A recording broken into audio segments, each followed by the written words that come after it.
What's going on, everybody? See who's with me here. So you got a few people who are already commenting.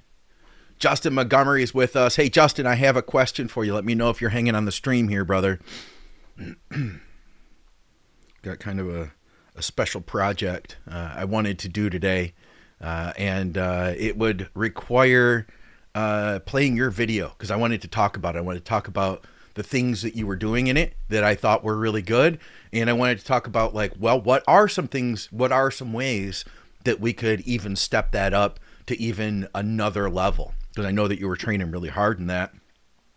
So let me know if you're here in the stream. I already had pulled it out, believe it or not. I've got it queued up here. And I figured, well, you posted it, so it's kind of fair game. But since you're in the stream, I'll even go a step further and ask you if you mind if we talk about that today. What's up, guys? Get on the gear. Gains for hire. What's going on, man? This is it's good to see you guys. I asked you last time, where is everybody from? Where are you at right now? What are you doing right now? I would be curious. Let me know, because it was crazy. We had people commenting from literally all over the world. From Australia. Don't ask me what you're doing up in the middle of the night like this in Australia. To, of course, we had people in England, in the UK, and then all over the United States and Canada. We even had some people that were from South America that joined us, and some various other European countries. So that was really freaking cool. Cool. Justin, do you mind if we play your video and we talk about it today, man? Because I saw your comment. You're like, man, I was really proud of that set, and I get exactly where you're coming from, and I could totally actually relate to your reaction because I had an experience that was very similar to yours. All right, here we go. South Alabama. So not just Alabama, but South Alabama. California, and shaving my mustache at the moment. Zionic is with us from Detroit. We'll get into everything in just a couple minutes, guys, but I wanted to make sure that I got to everybody here. I wanted to see where everybody was coming from. Justin Montgomery is from Chicago having lunch. Oklahoma, what's going on? And of course, Lucas, are you the furthest away? He's out in Poland doing his cardio right now. All right, yeah. Jacksonville, Florida. Yes. Chris, what's going on, man? We got New Jersey. Okay, cool. Thanks, Justin. We will then. We got New Jersey. So see, here's the thing, man. I feel like bodybuilders in New Jersey are automatically, they've got like a 10% up on the rest of the world. You guys just have, I feel like, bodybuilding in your blood with like the Jersey Shore and that East Coast attitude. Like you're born with, you like already have a little bit of a bicep peak out of the womb. You know what I'm saying? Maybe a little, you could see the 6-pack abs just showing through if you're born in Jersey. That's the way I see it. Colorado. Tina's with us. What's going on, Tina? Welcome. She's from Santa Cruz. Hope you guys are having a good day over there on the West Coast, the East Coast. Peter from the UK. Yeah. Where at in the UK, Peter? Because the UK is a big place, man. There's a lot of UK. Turns out it's all over the place over there. Birmingham, Alabama. What's up, Bill? How's it going, man? GTL. What is GTL? The greater something, I bet. Huh. Malta. Okay. Wow. Malta, you guys have that massive cannon. You know what I'm talking about. There was a massive cannon that was installed on the island, like in Malta. They had like the biggest round ever designed. I don't know exactly the stats on it. My father-in-law went to visit Malta because he's a big fan of like World War II history and stuff. And he went and he toured that massive gun and the whole bunker that they had set up. The Jersey Shore. Yep. That's what it was. Gym Tan Laundry. Yes. You guys in Jersey, you've got bodybuilding in your blood. Whatever happened to the guys from the Jersey Shore, I feel like that was really short-lived and they all went down hard. Do you know what I mean? Like that was not a pretty thing. I think Mike, the Situation, I remember that when he showed up on the scene, there were guys on the message boards that were like, oh yeah, I know him. I know that guy, Mike, you know, he's in the bodybuilding scene. And, he deals, stuff. I'm not going to say the words, not what we use, but like recreational stuff. He sleeps on people's couches. Guy's a dirtbag. Like everybody knew Mike, the situation. I remember people posting about him. I knew nothing about him. All right, Middlesbrough up north. All right, we'll get this thing going, guys. We'll get this thing started here. So I appreciate everybody being here. You guys are freaking awesome. Shout out to Charlotte, North Carolina, and everybody else who's hanging with us. So here's the thing. For anybody, I kind of have a little bit of an outline to work with. And I want you guys to post up questions too, topics. It doesn't even have to be bodybuilding related, like anything that you want to talk about. I'm good to hang out, all right? Normally I record with Ron and Dusty on Mondays, but they were out at FIBO.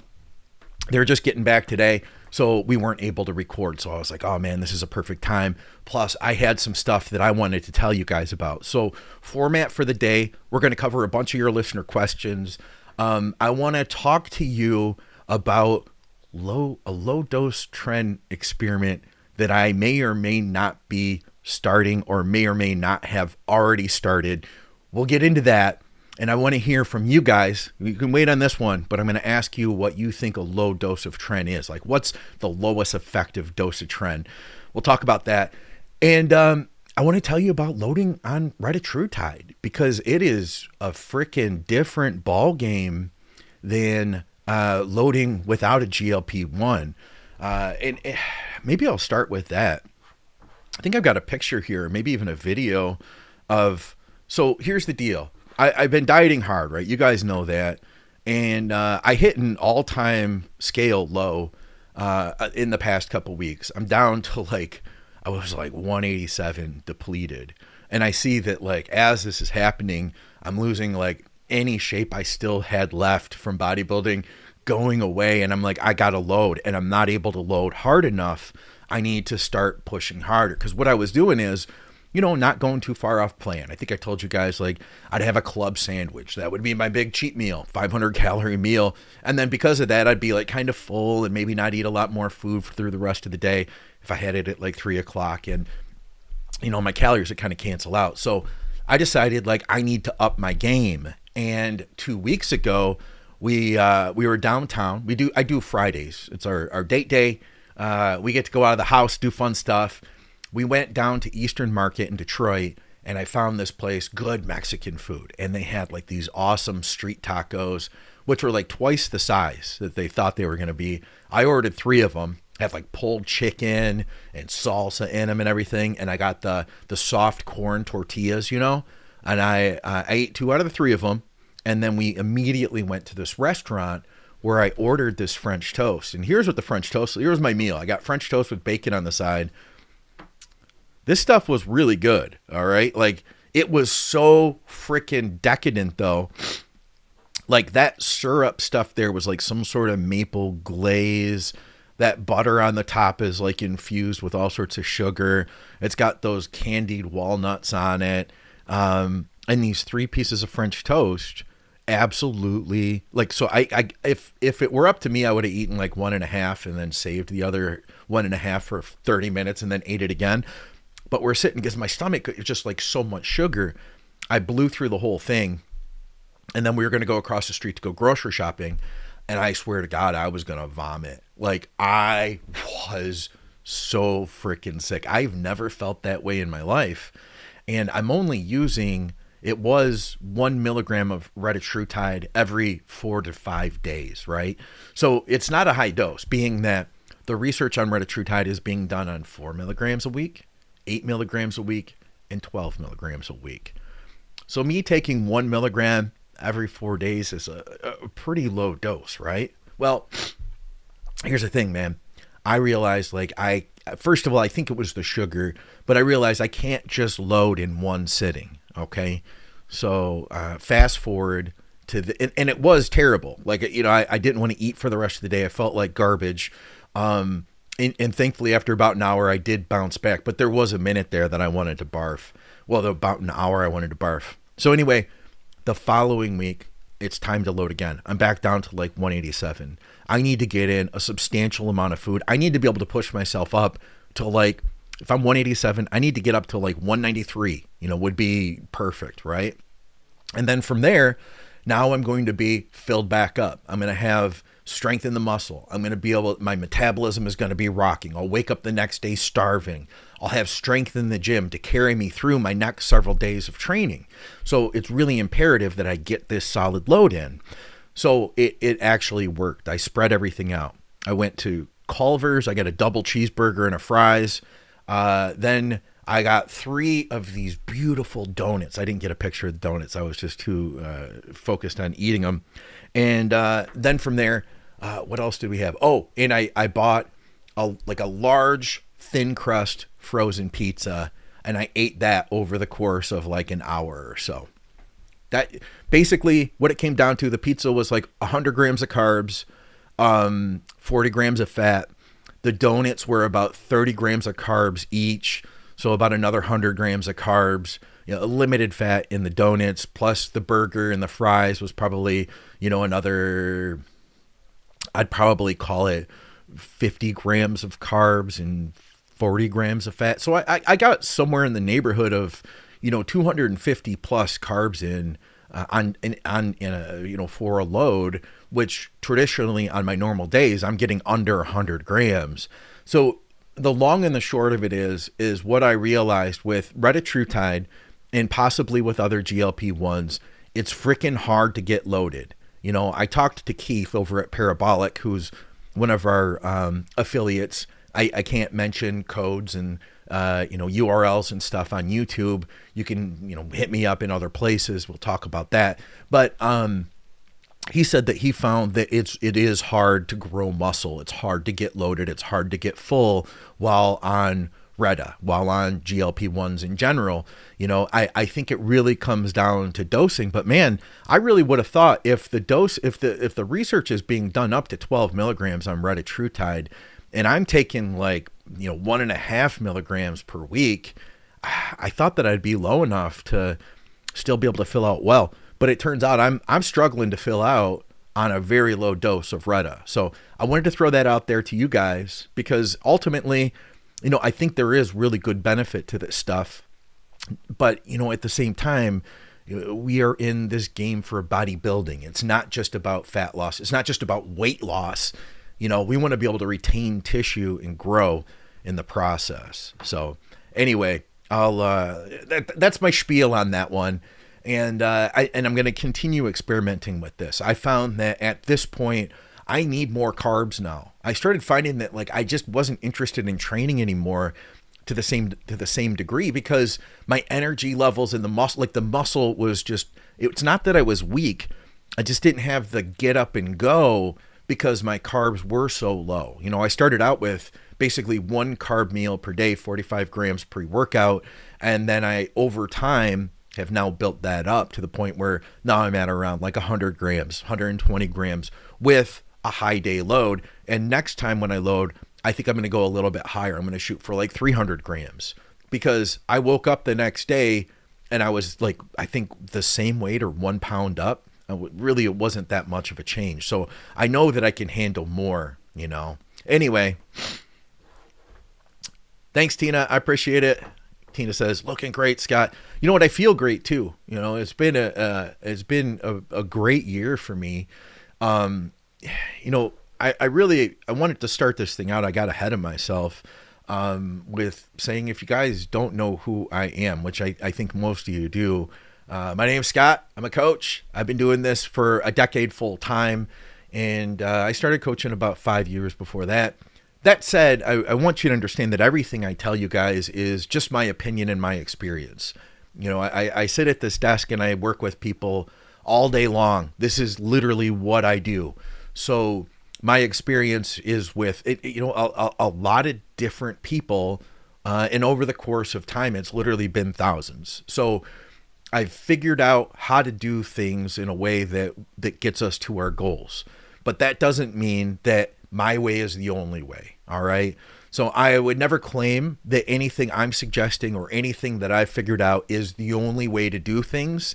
I'm just letting you know, here's what I've figured out as somebody that does this all the time. So I want to make that clear. I don't have the corner on being right. You know what I mean? In fact, and I can make mistakes too, so I don't claim to be perfect at any point.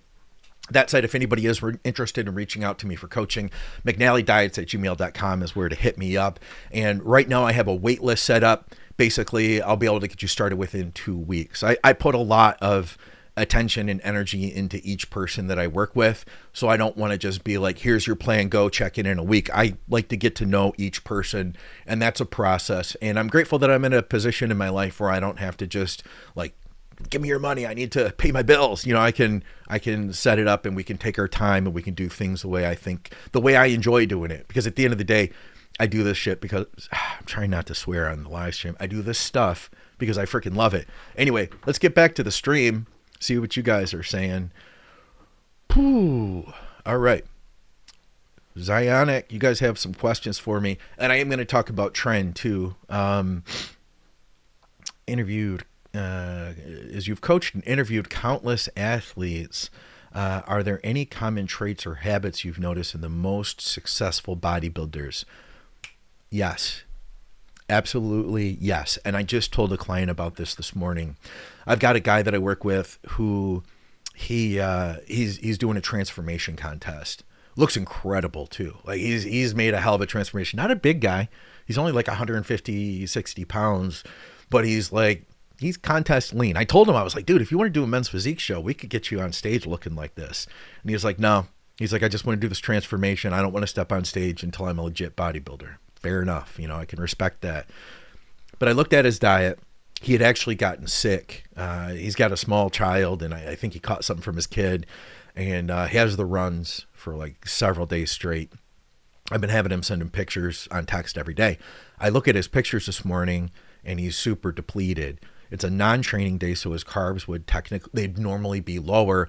I said, hey, can you do the training day carbs? And he said, my appetite's still not great yet. It's a lot of carbs to eat. And I said, well, let's do this. Let's pull all of our protein sources back by 1 ounce today. That way, it'll give you a little bit more room, less protein, 4 ounces of meat per meal, plus a cup of rice or 2 cups of rice, and just do what you can. He was like, hey, no problem. Sounds good. I've got all my food in Ziploc bags. I'm taking it to work. I'll just figure it out as I go. So that's one way to answer the question. Another way is to freak out and lock up and say, I already have all my meals prepared. Resiliency. Kate D'Annunzio is a woman that I've had on the podcast a couple times. She's what is called a change expert. She works with businesses and individuals to help them actualize change, like when businesses go through big changes. She said to me, the people who are the most successful in life and in business are the people that are the most resilient. And I thought about it, and I was like, yeah, I work with some people who I tell them like, hey, we were going to do a cheat meal tomorrow. Can we move that up today? We need that cheat meal. It's a load. Like, we're getting ready for a show. It's important. There's timing involved. We need to get that load in now, to keep you, so we don't get you too depleted. And they freak out. I had one guy who lost his mind on me. Lost his mind. He couldn't handle that. He was like, can you make up your mind? You told me Sunday. Now you want me to do it Saturday. Which is it? And I was like, well, I'm basing it off your pictures. Anyway, that was a whole other story. Somebody who was on Tren that shouldn't have been and had anger issues to begin with and a record. It turned out, I found out later, due to those anger issues, we're not all capable of handling every compound. That said, the faster that you can adapt and embrace change and adjustment, the faster you're going to be able to make the most out of it, Those are the people that are the most successful. I've seen it freaking time and again. So it's a challenge. It's a challenge, I think, for all of us. There are times that I can be like locked in my ways.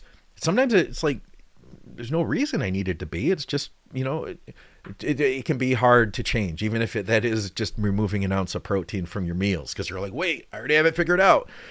Hold on, step back. Did it really need to be that big of a deal, All right. Let me see what else we have here. You guys start to load me up with some questions here, and I will be getting back. Oh, Andrea Watson from Germany. What's going on? Transplant. So Andrea Watson is a friend and a client of mine. She is from the U.S., and she freaking decided, I'm going to move to Germany. She got her citizenship there, and now she literally is living abroad. She speaks fluent German. She kind of even has like a little bit of a German look, you could say, you know, and she's fitting right in over there. So good for her. She just went to FIBO. She had a good time out there, it sounded like.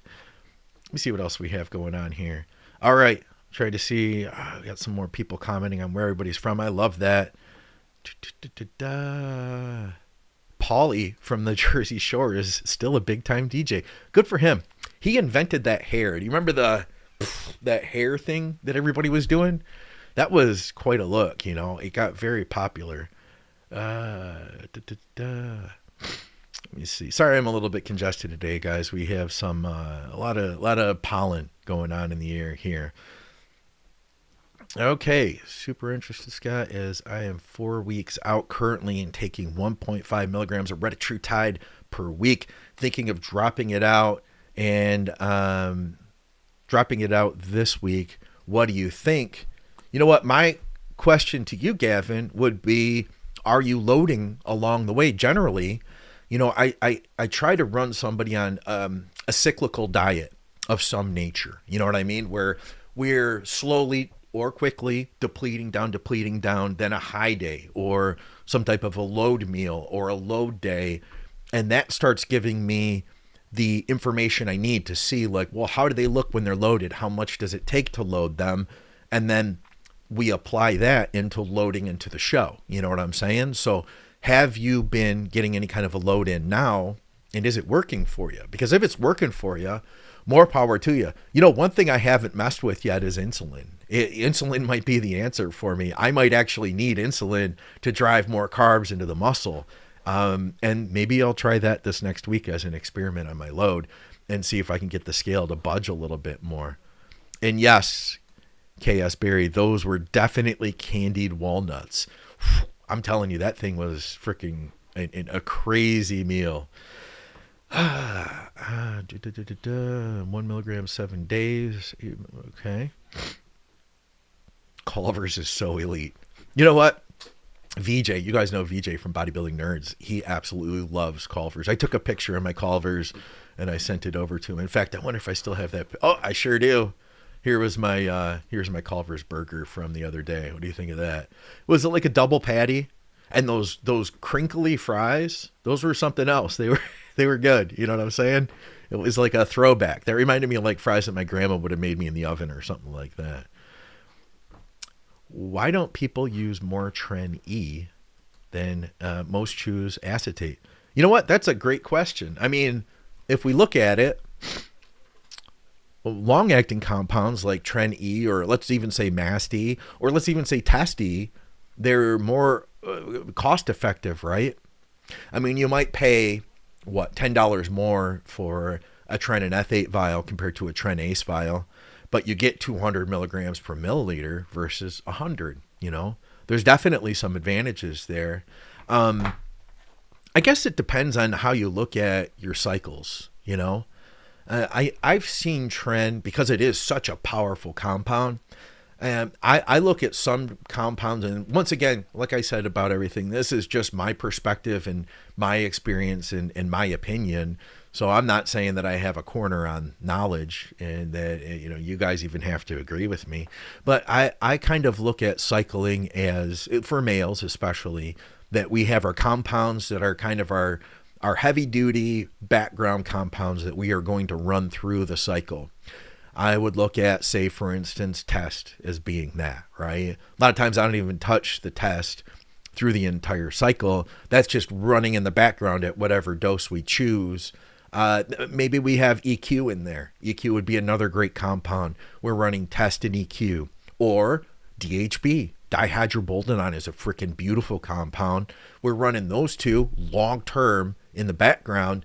Then I like to look at a powerful compound like Tren Ace. I like to get in there and hit you with it in a surgical way that we can get the effect we want when we want it, and tweak that effect and see the results almost instantly. You know, if we look at Tren Ace as being a contest prep scenario, Generally, I would add that in toward the end, last 8 weeks of the prep, maybe. All right. Let's say that 16 weeks out, we start test, 12 weeks out, we add mast-E, and then from there, we add in Tren acetate. Now, how would we split that up? I'd probably start with 2 times a week if your volume of oil was low enough for the test and mast. And then when we got up to 8 weeks out and added the Tren Ace in, I would split everything up into every other day. I just prefer that. That way, every shot is consistent. You're taking the same amount of oil every time you take a shot. There's not like one big massive shot on Monday followed by, a half a cc on Wednesday. It's all consistent. If we don't like how you feel on the Tren, we can immediately change that with Tren Ace. We can't do that with Tren E. And let's look at it in the opposite. Let's say that we're 2 weeks out, but we could use a little bit more punch. I generally try to stay pretty conservative with Tren. So if we have a lot of room to go up at 2 weeks out, you could add more Tren Ace in and have plenty of time to get really strong effects. In fact, you could add in additional Tren even in the last week of a prep and still get an effect from that visibly, So I like to look at Tren as being something that the best word I can use is I use it more surgically and I try to pinpoint with it versus my blunt instruments are going to be my longer acting compounds that I run in the background. That said, I do have situations where Tren E might be of benefit.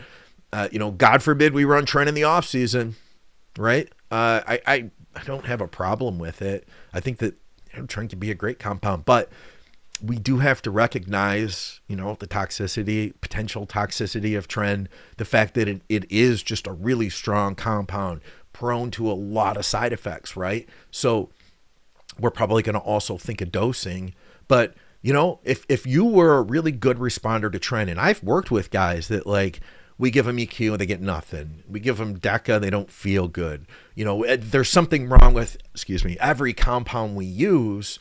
Well, maybe we find they just get on really well with Tren. I wouldn't have a problem with it. I mean, let's say that you're a guy who's doing, 500 tests and 400 mast, or 500 test, 400 EQ and 300 primo. You run a cycle like that. I wouldn't have a problem doing 500 test, 300 primo, and 200 Tren E for an off season. If you get on really well with Tren, let's try it. Let's see how you do as just running it as one of those longer term background compounds where we're just using it for an off season mass builder. I could definitely see that. Even in a non-competitive cut, I still prefer Ace though. I do. I like the control of it. I do though usually tend to go with long-acting mast. I find that as a coach, I haven't seen a difference between mast E and mast P, So generally my thought is that if we can get twice as many milligrams per milliliter, it's going to be logistically easier to get that in your body than, taking twice as much oil from prop. So if we have it in there long term, we're going to get what we want out of it. I'm not looking to surgically crank that up at the very end. Generally, if we wanted to do that with a DHT, we would then rely on an oral that we would layer in, say, Winstrol, for instance. If we wanted to get a stronger drying effect instead of trying to lay on more mast, then I'd add in maybe a little bit of Winstrol just to kind of hit it from that perspective instead. So it's a really good question though. Once again, just my perspective, and you know what, there are always going to be exceptions, because there is that guy that just does really good on Tren and his labs look fine on it too, doesn't get sleep issues, and that he could run it in the off season even, I'd say go for it. Parabolic in the house. Oh yeah. Low dose Tren is legit. All right. Now that we're talking about it, what's up, Parabolic Peptides? And definitely great supporter of our shows. I can speak no further about that on YouTube, but if you guys are listening on audio, then you hear the commercials. So anyway, let's talk about this. I'm sorry guys, because with this pollen and stuff, I have to use my nasal spray and blow my nose. I apologize. This is normally where I would like turn it over to Ron and Dusty and just lean out of screen for a minute. I got nothing. I'm going to put you on mute though, so you don't have to hear this.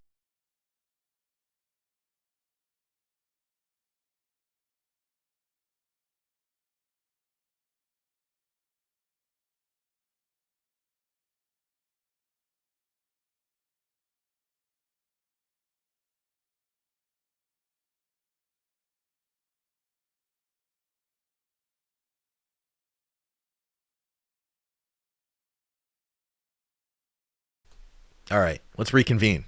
Appreciate your patience. So, here's the deal.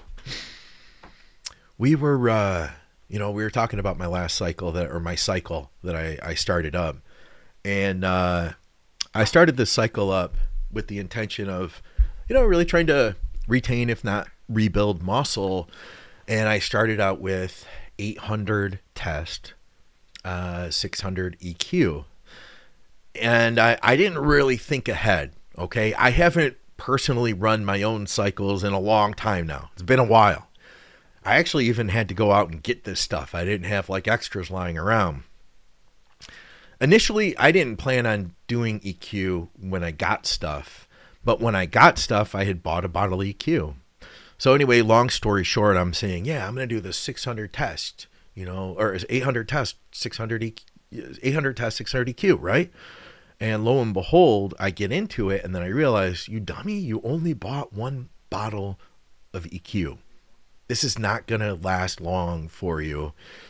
And I realized that that's not going to work. So I thought to myself, well, that's when I said, what else do you have? I had a bottle of MPP. I've got some DECA. I also use 5AR topically. I use topical finasteride. So, my hair is already thin enough as it is. I mean, it's holding on. Hairline's pretty close to what it was 20 years ago. I can't complain. I've always had a very high hairline. Thankfully, it hasn't gone too much further. That said, I don't want to lose it any further. And if you are using finasteride with DECA, with nandrolone, it doesn't allow the nandrolone to convert to dihydronandrolone, which is gentler on the scalp. So it's actually a harsher compound, So I thought, I don't even want to mess with that.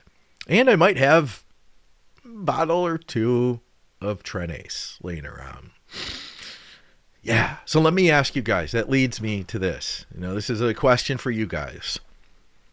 What do you guys consider a low dose? And I'm talking very conservative dose of Trenbolone per week. All right. What do you consider to be a low dose of Trenbolone per week? And also keep in mind, I want to talk low effective dose. I met this guy on DM yesterday, I think it was.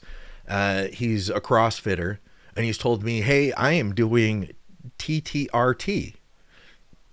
You can guess what that is. TTRT, test trend replacement therapy. He didn't call it that. I just made that up, right? TTRT. I like that.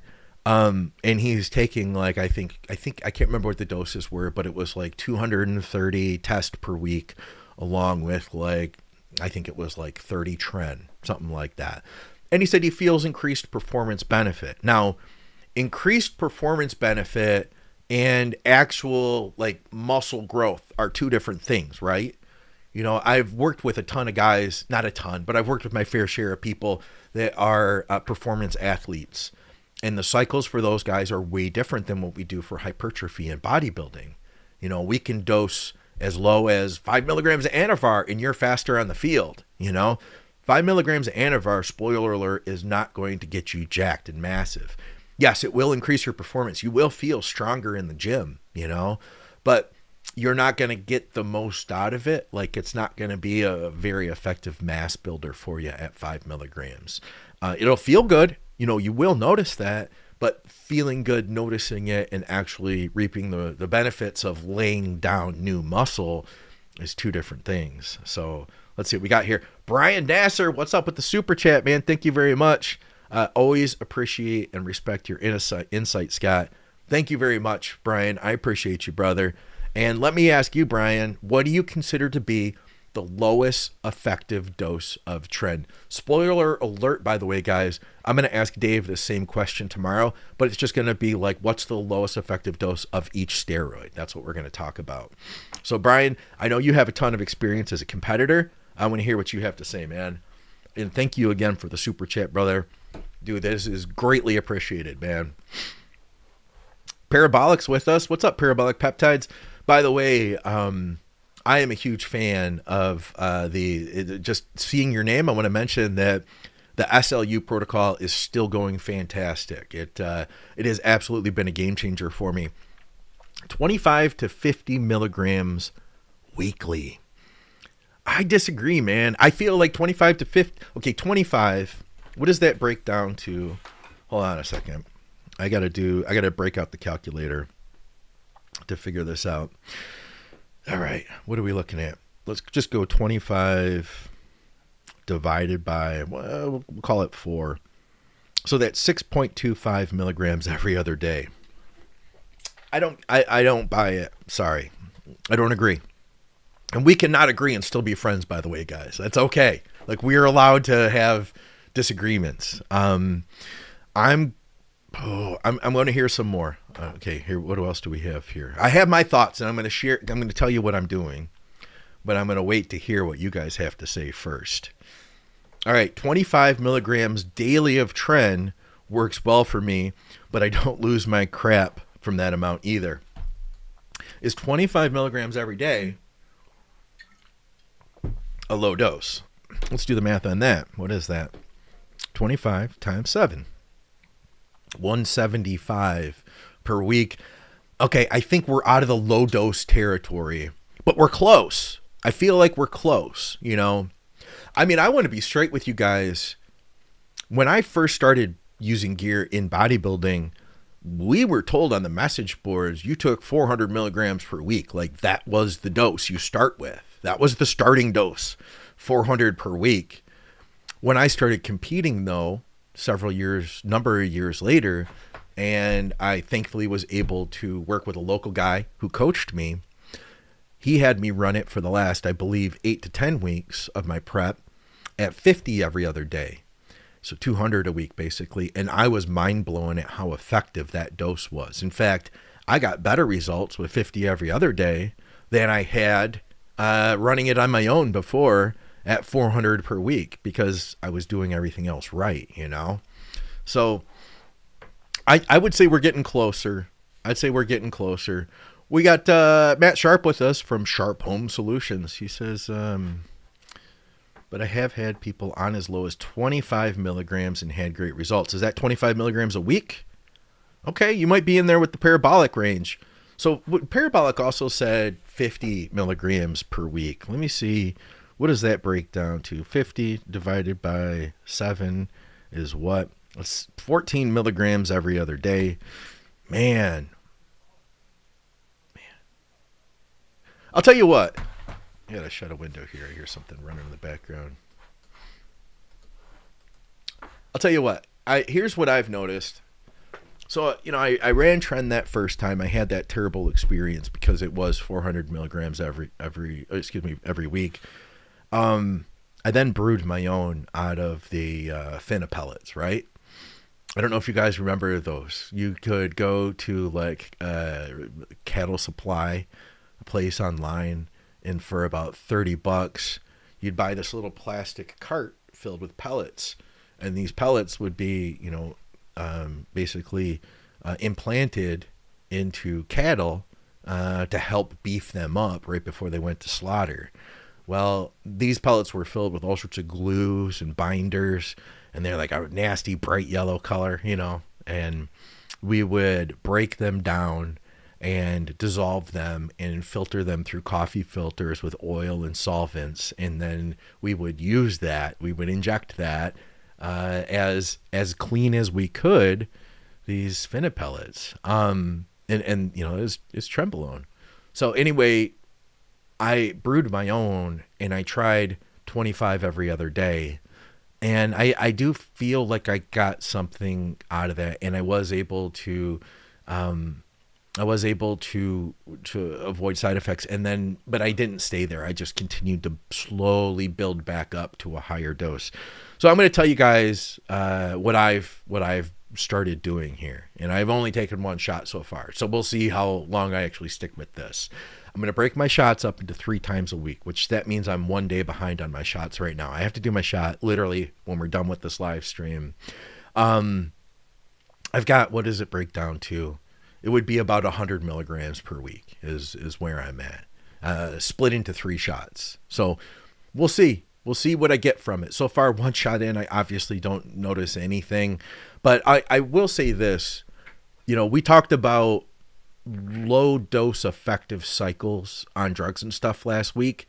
And I will say that if you have a really strong compound and you take a small amount of, like, you're if you don't have a lot of money, you're probably going to do better with a low dose of Tren than a low dose of Primo.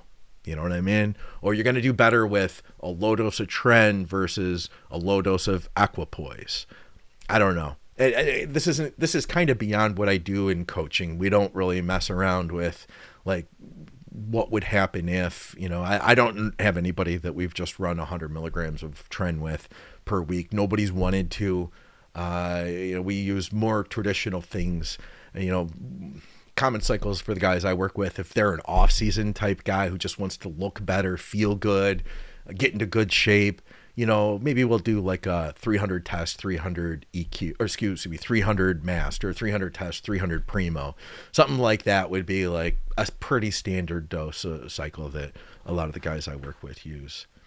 I want to see what other questions you guys have. So that's my story. I'm thinking that's ballpark about what I'll probably stick with here for a little while. About 100 milligrams per week. And I had to pull the test back a little bit. I just didn't need 800. So I'm going to be more at about, what will that be?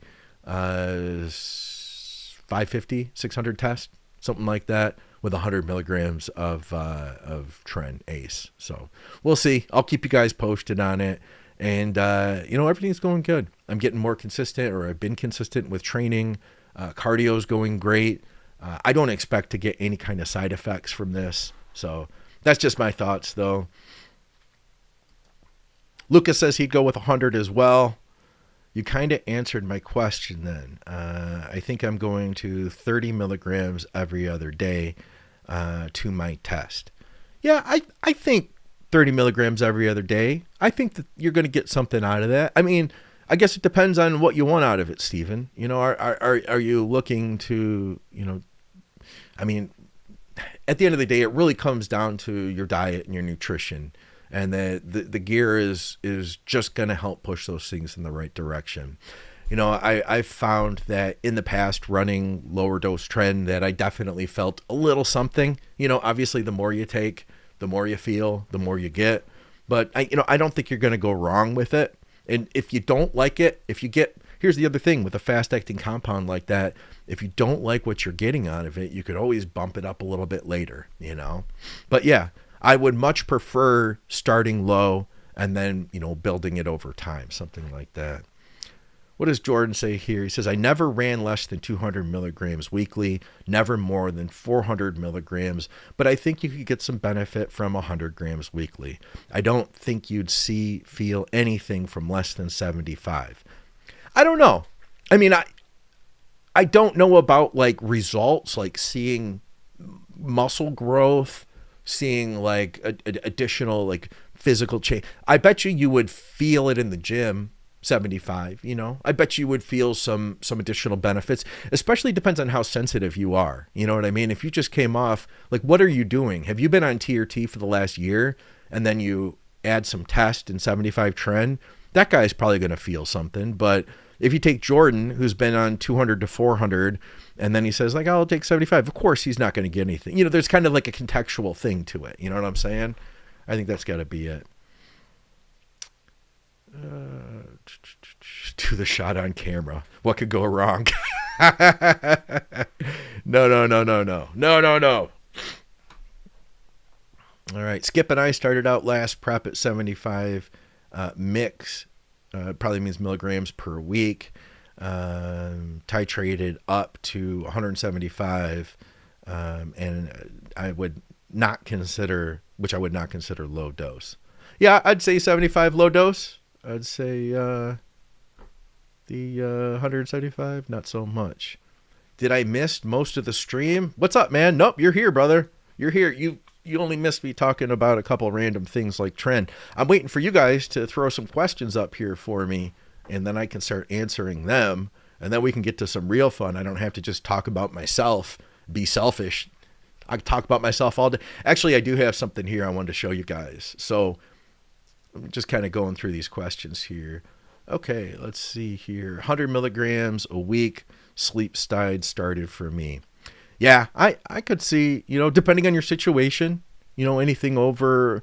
I'm surprised you got sleep issues at 100, man. Or, that does surprise me. But hey, everybody's unique and everybody's got a different situation. And I think that we all, like, who you are today, you might be more sensitive to 100 than who you are in a couple years. You know what I'm saying? Depends where we're at in our lives. If we're already under a good deal of stress, then those things add up. Victoria has a really great analogy when she talks about stress, and I've used it too with my clients, is imagine a bucket. And we could talk about inflammation in the same way, like we talked about allergies, for instance. Sometimes if you have allergies, you notice, like, what, I always get hay fever, but my hay fever is extra bad this year. Or, I used to always get hay fever and I didn't get it this year. I don't know why. A lot of that related to inflammation is that we have all these different events in our lives and these things that we do that create some type of a stress, and that's adding to that load. So imagine a bucket, right? Like a bucket that we're filling up with water. And let's say that you're under a lot of stress at work. You've been working late, maybe not taking as good care of your hydration as you should. Dump into that bucket, right? Now we're filling that bucket up. And then let's say that you also are staying up late at night. Instead of going to bed, you're scrolling on your phone. You dump into that bucket, and we're filling that bucket up. And if you add enough things to that, and then it's hay fever season, now all of a sudden at some point the bucket overflows. So if you can manage these things, look at the things you can manage. You can't manage the fact that, like, hay fever season is going to be here, right? But are there any other factors where you can reduce stress so that maybe it's not the straw that breaks the camel's back when it does come, So I think that we are all in different places. So, maybe I could be in a position where I could run a lot of Tren right now. My life is good. I'm really relaxed. I don't have a lot of stress. And all of a sudden I'm doing great with it. Whereas, 15 years ago, I might have been in a different position. So anyway, we could probably talk all day about Tren, right? 100 milligrams a week. You must like 7.62 by 39 millimeter. In fact, I can't show weapons on the live stream, but if you look over my shoulder here, you may or may not see a 7.62 by 39 millimeter behind me. You didn't. That was just an airsoft toy. All right. I do have some other stuff here to hang with you guys. And like I said, start loading me up with some questions. What's up, Scott? Yeah. You ready to post update pics yet? So here's the thing. And I see a couple questions coming in. Good. I'm going to favorite these so I can come back and make sure that I answer these. All right. But I do want to tell this to Nick and you guys. And I'm going to be completely transparent here. All right. So I'm 187 pounds, 190 pounds right now. Now, go back about 4 years before I got sick. I was at my all-time heaviest at 240, and I felt really good. And, after I got sick, I couldn't train as consistently as I wanted. And it had been a real struggle, for several years. And I'm really happy with what I'm doing now. But to be honest, I look at my starting pictures and I'm embarrassed of how I look. Like, flat out, I am, I will eventually show them to you guys, but I am genuinely embarrassed. I know that it's not like I was being lazy or, gluttonous or anything like that, but I don't feel good about those pictures. You know what I'm saying? So it's hard for me to look at that and show you guys that. And especially considering that I'm like part of the fitness world, I help people compete for shows and get into better shape. And for several years there, I was losing my shape and conditioning. And so it's a lot to wrestle with. And then fast forward to now and being at like 190 pounds versus 240, I also wrestle with the lack of muscle I have. So I feel a little bit overall embarrassed of how I look, honestly, if I'm being completely transparent with you guys. And I know I'm not alone in that. I think that for all of us, when we really do put so much effort into our physiques and energy and, so much focus and like, honestly, a big part of our identity is tied to the work that we do as bodybuilders at whatever level we're at. I'm not competing again, but I'm still a bodybuilder. I'm exercising, I'm eating right. I am still a bodybuilder to some degree, right? When we get so tied up into that as being our identity, then we are very hard on ourselves. So I want you guys to know that you're not alone in feeling that way. I feel that way too. And it may even be more magnified than some of you guys. I don't know. But yeah, so that's where I'm at with that.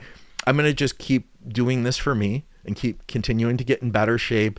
And eventually at some point, you guys will see the pictures. I'm shooting pictures every Friday. And then sometimes too, I shoot them Saturday to see how I looked after the load. But it's coming along well. I realize now, though, that my big thing is figuring out the load. As I mentioned earlier in the stream, that I think that this is the next step forward for me, is figuring out what I need to do to really fill out each week. And that's going to continue to step me forward with regaining muscle back. What else do we have here? When needs to sleep, Tren makes 2 hours feel like 8. Just add some THC edibles. All right.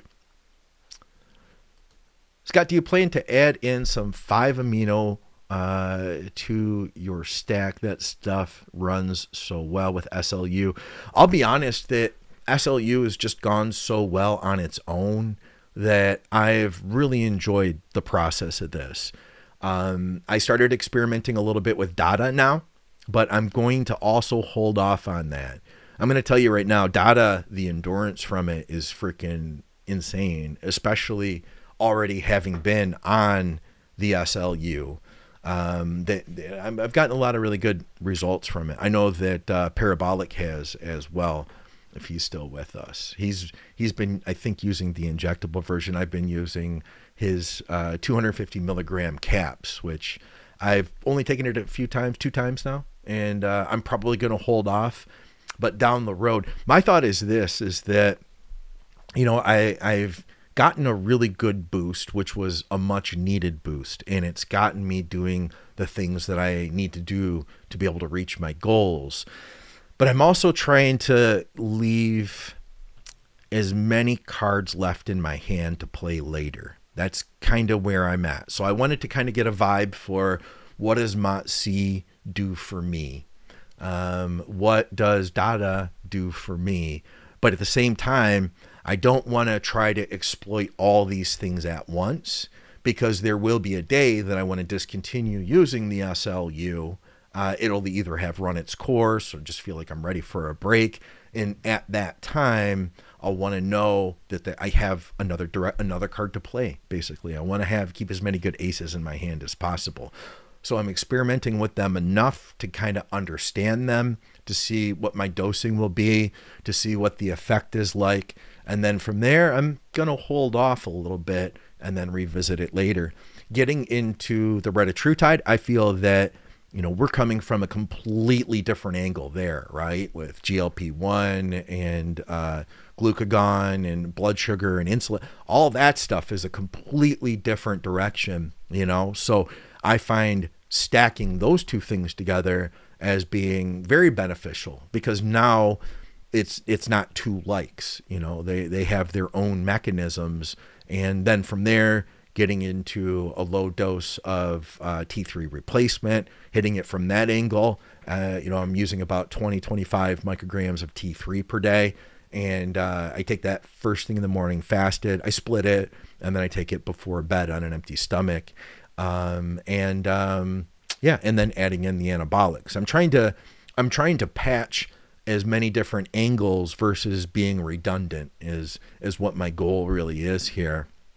I had used a low dose of Clen longer term, just 20 micrograms. And that was for my breathing, to try to help with breathing. When I started the SLU, I discontinued that. And I'm now going to think maybe I'll add that back in, but as a fat burner, and actually work it up, over time, the way that I cycle it for fat loss purposes. Start with 20, 2 weeks later go to 40, 2 weeks later go to 60, 2 weeks later go to 80, possibly go to 100 for a couple of weeks, and then cycle off and repeat that whole thing. I may do that with Clen next, and that way I'm kind of hitting all these things from different angles versus just stacking redundancy. You know what I mean? So anyway, that's my take on that. I know everyone can't be a perfect client, but how do you handle clients that are obviously not compliant? That's a good question, Kenny. I guess it depends on how they're not compliant. I've had people that want to do the right thing, but they keep making mistakes. And then I've had people that just don't care, and those are two different situations. If somebody wants to get better and they're actively trying, but they continue to make mistakes, like say for instance, they get caught off guard. They didn't realize that they were going to run out of food. And so then there's this big chunk of time that they either weren't going to eat or they had to eat off plan, That's one thing. Or if somebody just says, screw it, it's Friday, I want to be able to go out and hang out with my boys and drink, that's another thing. Either way, I don't fire somebody. I make them aware.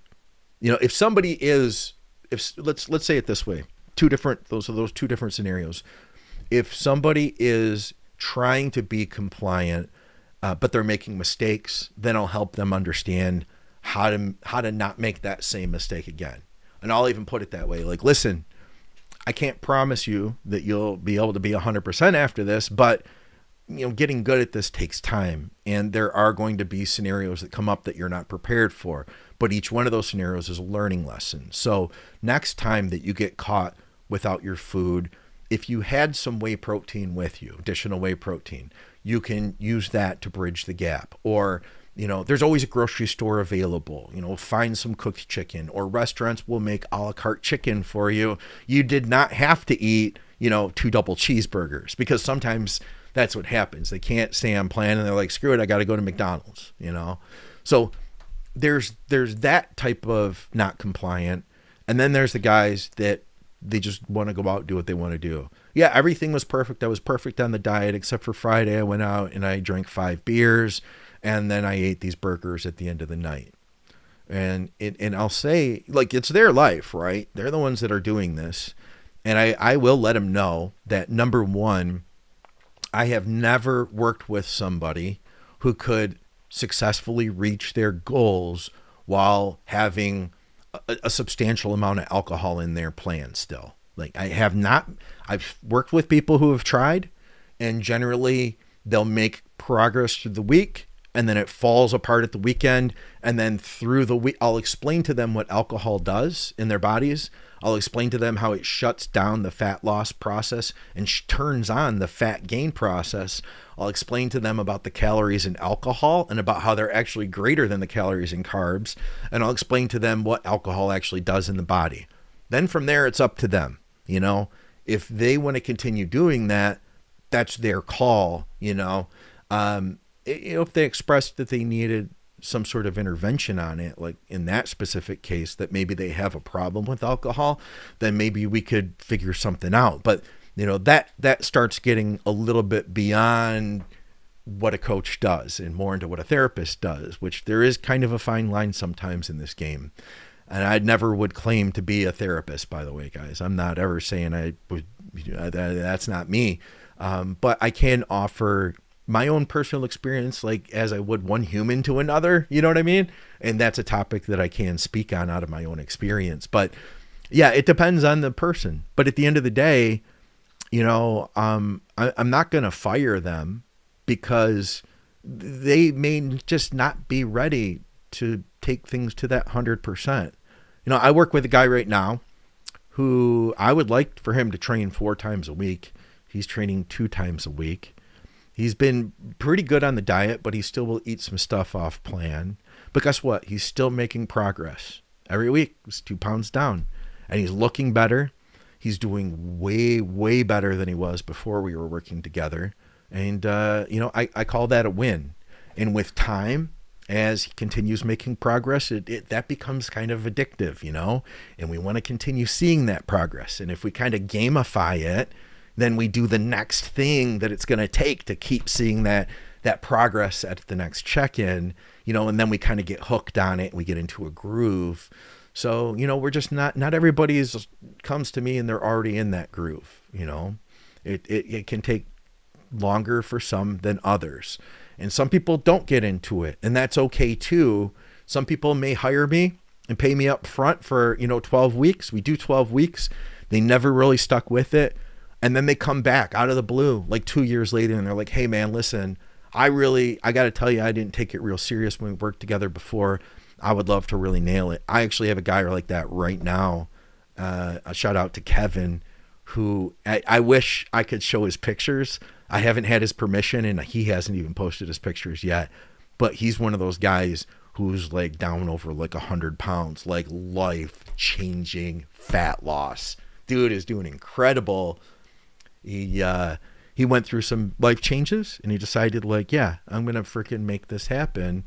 And now he's plugged in. But I think this is like the 3rd time or 4th time he's hired me, and he never stuck with it the other times. He just wasn't in a position to be ready yet. No matter how much I care, it's not going to work if I care more than you care. You know what I mean? So yeah, that's my take on that one. What else do we have going on here? Hey guys, let's do some more super chat so Scott can get more Tren. I think I have about 15 mils right now, that should last me a freaking long time. Gamboni Law is with us. He's got a training question. I'm going to favorite that so I can come back to it. 700 to 1 gram. I can sleep like a baby. No problem. What? No absurd sides. Just feel distant and unemotional. Did I read that right, guys? 700 to 1 gram. We're talking about Tren still, right? What kind of freaking animal is this existence? What kind of animal are you, man?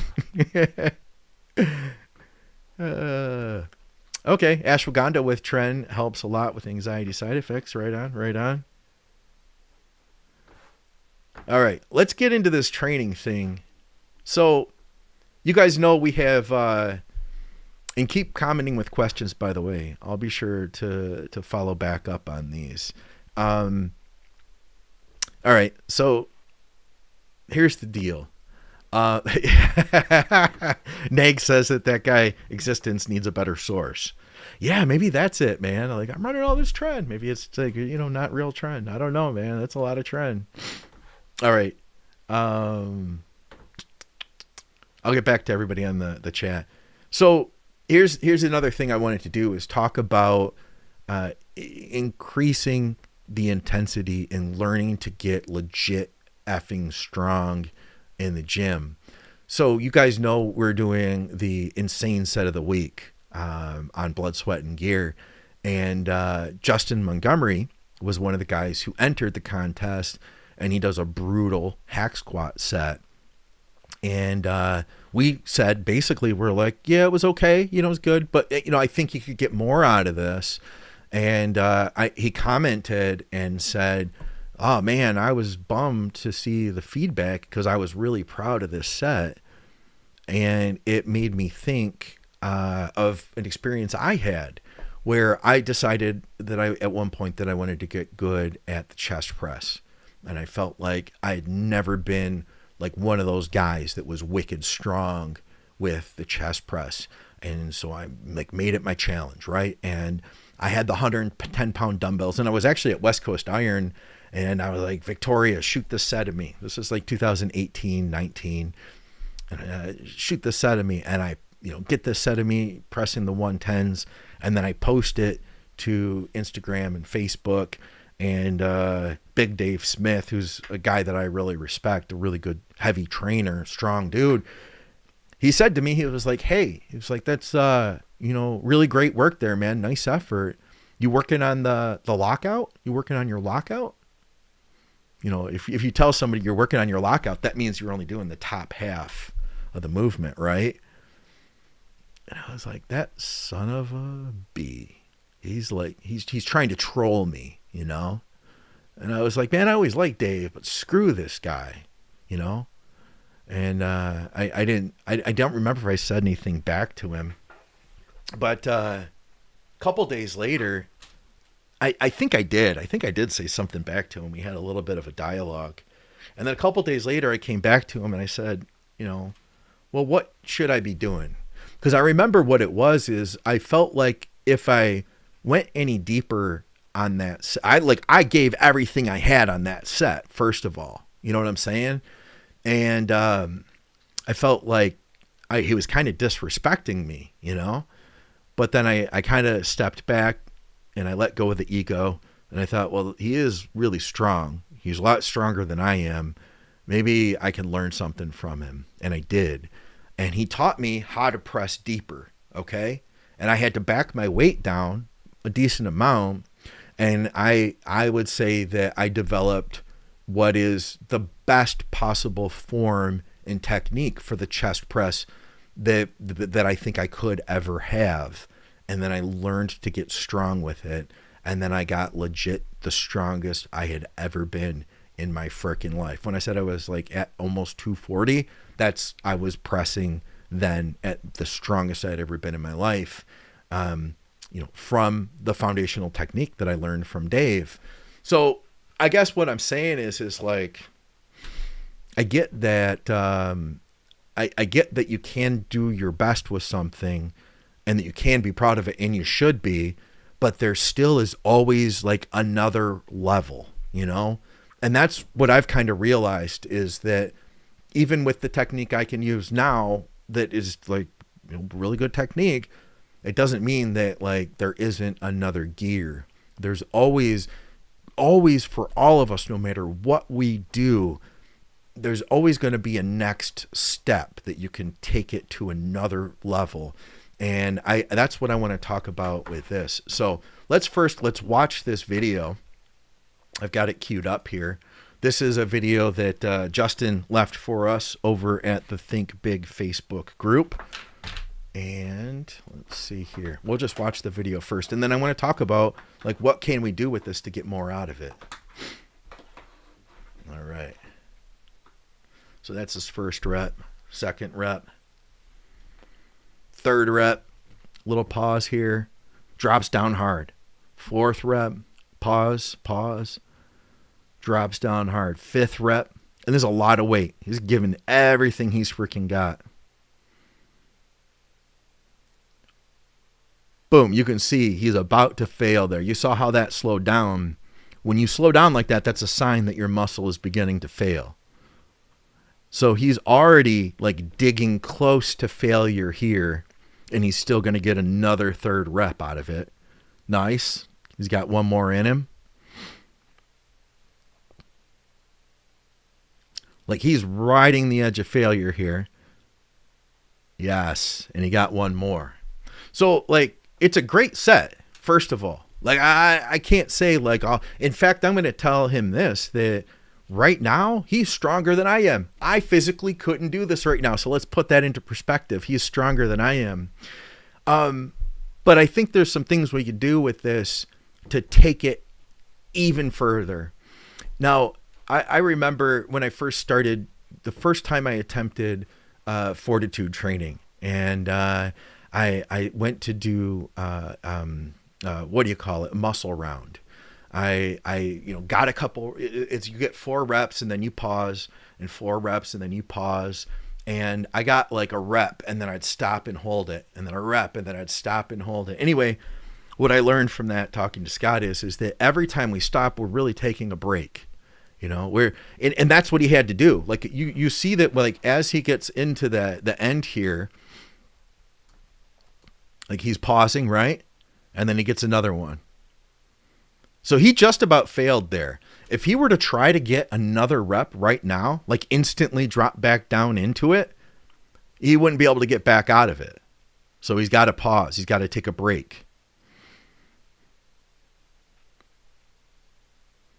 And once again, now he's going to pause. He's going to take a break. So these are almost like singles in a way. And now, like, he's not going to get, he knows he's not going to get another one from there. He's got a lot of weight on this bar. I don't think I can zoom this in, but I think I can count at least 1, 2, 3, 4, 5. I'd say that's at least 6 plates that he's got on there, maybe even a little bit more. I mean, honestly, so I would back the weight down, number one. And then I would work on Ron has talked about the term robot reps. I want every rep to look identical. You know what I mean?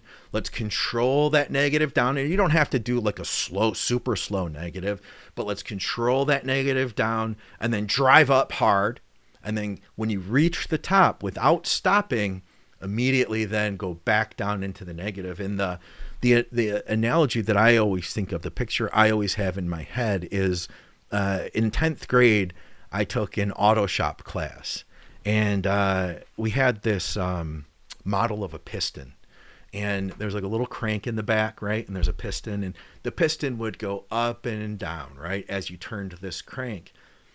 The piston, there was no definitive point of stopping. The piston would reach the top, and immediately, without really you even being able to tell, it would change direction.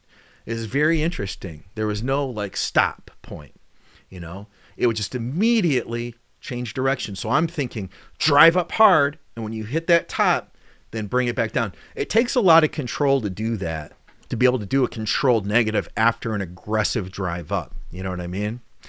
And this is some stuff that I learned from Big Dave is, it's that we want to drive up without using momentum.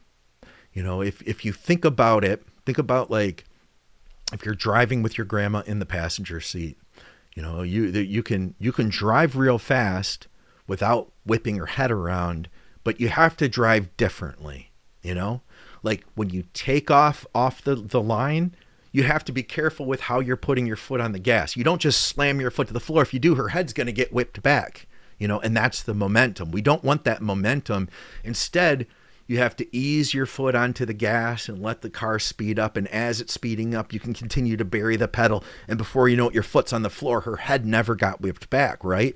But now we have to come up to the very top of the set with the rep where we're going to turn it around and come back down. And we want to be able to control it from the top. So, and we're coming in, that's the same thing as coming into a stop now.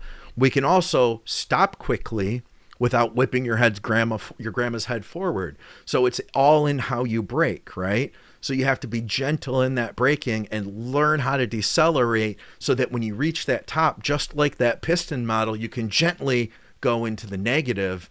And just through all of this, through robot reps, through controlling the momentum, you are already stepping your game up so greatly. You are using more muscle. I guarantee you that it is taking more muscle to be able to coordinate everything that you're doing. You know what I mean? And now you're also keeping the muscle under constant tension. So like a little game that I like to play is let's say that I have enough weight on there that I can get 16 reps. Maybe I get like, we'll call it like, say I'm shooting for 16 reps on the hack squat, and I can get 12 reps without pausing, you know what I mean? Without having to take a break. And then the last 4, I have to take a break. Well, then my goal for the next time I do this would be to try to get 13 constant reps and then get the rest with pauses. And then 14, basically working your way up, building that endurance up over time to be able to do more constant reps. I think that in itself, you'll get to be stronger with that, and you'll be able to dig a lot further into the failure. So I think that honestly, this set personally, as far as like an insane set, it's a hard set. It's a great set, but I think that there's more intensity to be dug out of it. Just like if you're to do a 1 rep max, and then I were to tell you, all right, now let's get real intense. Let's try to get 2. There's no way in hell you're going to get 2, right? But if you're using a light enough weight that you can say get 20 reps, what's the chance of you getting a 21st rep? It's a lot greater because it's only, like 1/20th. Each rep is 1/20th of your max effort load. You know what I mean? So I don't know. That would be my thought though, is basically lighten the weight up a little bit and work on as many freaking constant reps as you can first. And after you can't get more constant reps, then, like a good Widowmaker, after you can't get more constant reps, then get like 3 constant reps and pause, and then get 3 constant reps and pause. And when you can't get that, get 2 constant reps and pause, and then 1 constant rep and 1 rep and 1 rep and 1 rep. And eventually then you'll really dig further into failure. You were just in this set, the amount of weight was just so overloaded that there was no way, you know what I mean? Because there was just no way. You failed literally, like you almost failed on that like 4 times. It was a brutal set, but I think that you can even take it further by lightening it up. That would be my thought though on it. So anyway, I hope that you guys understand where I'm coming from with that. What else do we have here?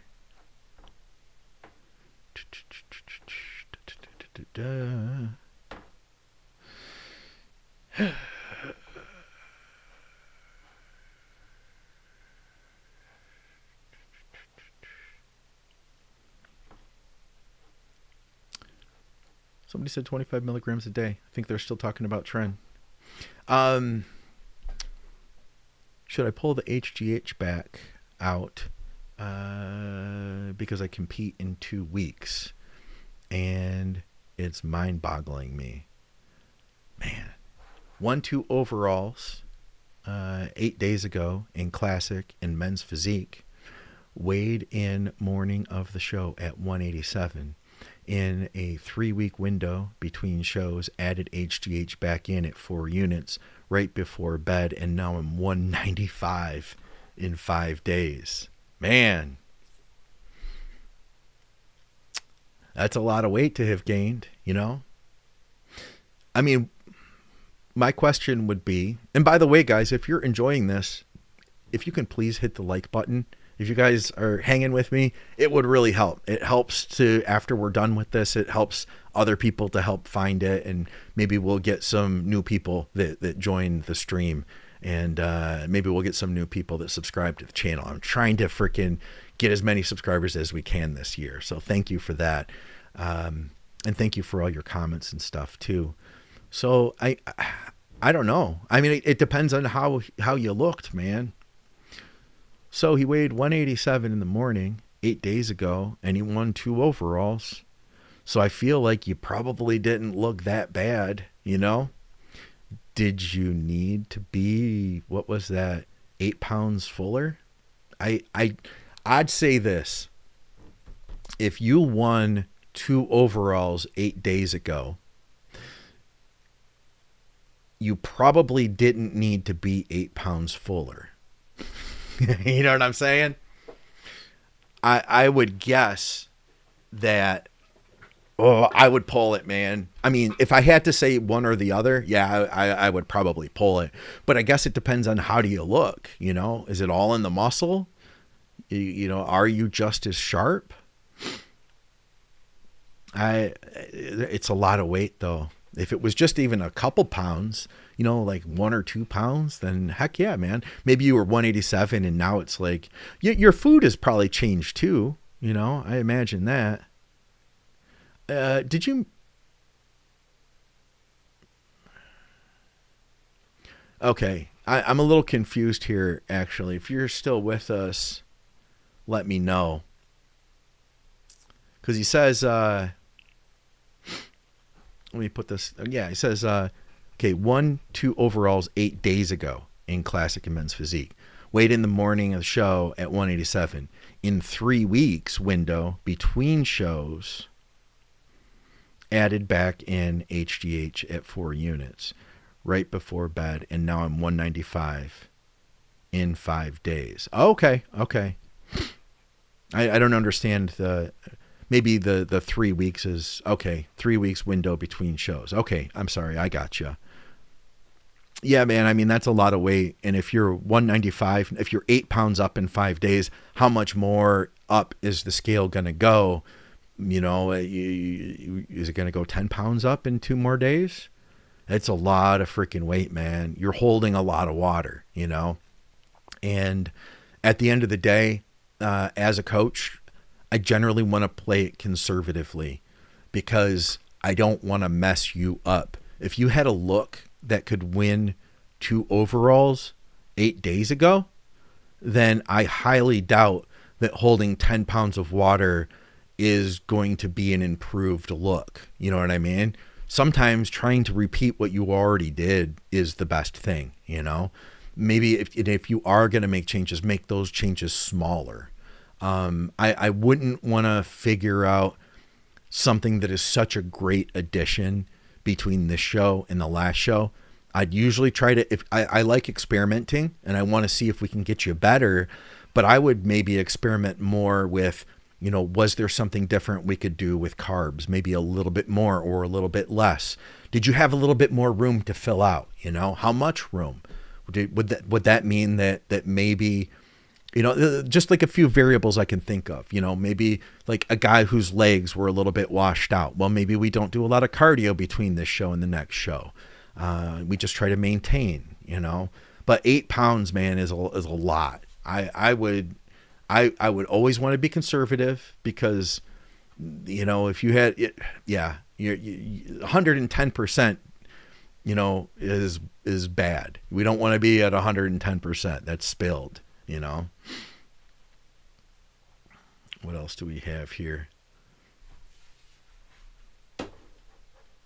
Yeah, the drinking scenario is difficult to convince clients about. But you know what? You got to understand that everybody's in their own place. And if somebody came to you for coaching, they didn't come to you because they wanted an Alcoholics Anonymous buddy. You know what I mean? And as much as I would love to see people figure that out and get that monkey off their backs, they might not be ready to, and you have to kind of accept that.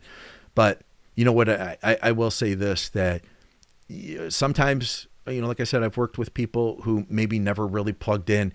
It doesn't mean that you haven't planted seeds that may blossom later, you know. Just like everything we do with the podcasts, you know, not everything is always going to make sense to everybody, but maybe it will make sense. There'll be a piece that makes sense to them down the road, you know, and they don't even know right now that they needed to hear it. So I kind of look at things that way. We did get some stuff on Instagram. I made a post. There was an interesting, it was kind of like a fun off-topic kind of question. There's a training one here, a machine question. Want a decline press machine for my home gym. Thoughts on the Nautilus leverage decline press. Found a good deal, but I've never used it. My number one choice would be a hammer strength decline. I don't even know what this looks like. Let's see if I can pull this up.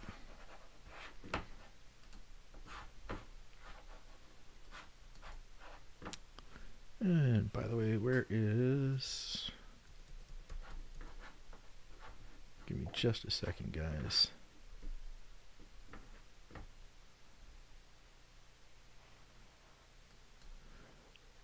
All right. I got to throw this up. Bodybuilder Ram. Hi, Scott. Here from North Wales in the UK on full swing. That is British bodybuilding that I know you love. Hell yeah, man. You guys know how to do it over there.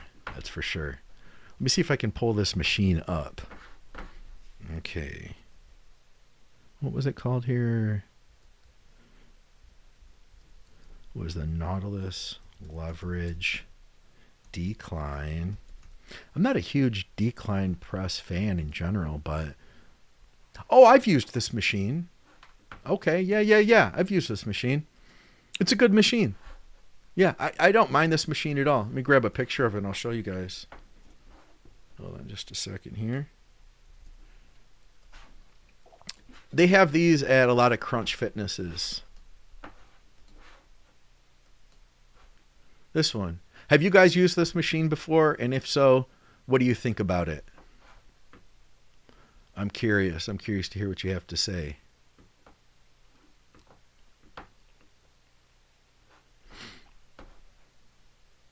I found it to be pretty decent. In fact, I do think that the decline was pretty decent on this particular machine. I'm not necessarily a huge decline fan. You know what I really like out of a chest press machine? I like converging handles. You know what I'm talking about? I like the machines where that as it comes up, the handles are pressing together. I really freaking enjoy those. Those feel great to me. In fact, I have an old plate loaded converging chest press machine out in my home gym out here. It doesn't have a way to anchor into it, so it pushes you out of the seat. Huh. Matt Sharp doesn't like it. He says that machine sucks. Who else has used that machine? You guys let me know. I'll bring the picture back up for anybody who hasn't seen it. Yeah, what do you guys think of this one? I found it, I didn't find it was bad, but I can see what Matt's saying. You know, I know they put the seat belts on the hammer strength machines, and nobody ever uses those. I've got a seat belt on one of my leg machines. I've watched It's Just Bodybuilding since episode 1. Then the others came along the way. Love Scott's deep dives. Skips and Barry's podcast is always a blast. Have used eval with Dave and enjoy your AMA podcast. Right on, man. Appreciate having you here, brother. I appreciate everybody. You guys, I appreciate all you guys taking the time to freaking come out here and hang out with me. I had 2 people give me a thumbs down here, apparently. So we had 55 thumbs ups. So out of everybody that's watching, we had 55 people over the whole time who gave me a thumbs up. I want to say thank you to that 55. And to the other 2, thanks for giving me shit. I appreciate you guys giving me the interaction too. I don't know. I feel like I would use that machine if it was for a really good price. That list price was like freaking $4,000. That's a lot of money. You know what I'm saying? I would not pay $4,000 for it. Jordan says it's a decent machine. I prefer the Jim Lico decline press over it. Man, I love Jim Lico stuff, but you're not going to find that for a good deal, I bet. Like Jim Lico in the US, I don't know how it is in other places, but Jim Lico is very expensive. For as small as those machines are, they sure are expensive. Yeah, Anthony, if you get it for a good price, then I'd go for it. But what's a good price, you know? If that thing is $4,000, what are you expecting to get it for? My leg press is different. I've got a Nautilus Explode leg press out in the gym there. In fact, I don't know if I can show it to you guys. Let me see here. Let me see if this will show up here. No, I'm not going to mess with this. Hold on. I might be able to do this. No, I don't want to mess with it. I can turn my phone on as a camera and I could walk out in the gym to show you, but I'm afraid that if I do that, I won't be able to get us back to where we are now, and then I'll just have to bail immediately. So we'll not do that. All right. What else do we have going on here? We had another question. Thank you. Rise 41 Success and Biohacking says, I'll give you a thumbs up to balance out the negative feedback. I appreciate it, man. My home gym, how much did I spend on it? So I put it together when a lot of it, you know what I can do? I could shoot a quick video of it and right now and then come back and show it to you guys. Do you guys want to do that? Let me know if you want to do that, and I'll just go and like do a quick little tour, and then I can immediately throw it up on the screen. It'd probably take me, I'd have to step away for about 1 minute though. So you guys let me know if you want to see that, and I'll go give you the quick video tour, and then we can run through it. I probably spent, let's see, 1, 2, 3. I spent under 10 grand. I probably spent way under 10 grand actually. I probably spent like 5, 6 grand on it, something like that. I got everything for a pretty good deal, but it was during the pandemic and gyms were closing down, stuff like that. All right, we got Anthony as one person who says do it. If we get, I'll tell you what, if we get 10 people to comment, if we get 10 people, we got 2 people now. Biohacking, do it, says do it. Yes, and I want to see it. And a yes. If we can get 10 people that say that you guys want to see the gym, I will shoot that quick video right now, and then we'll throw it up on the screen and we can go through a little tour of it. I don't even know if it's a mess out there or anything, so there's that.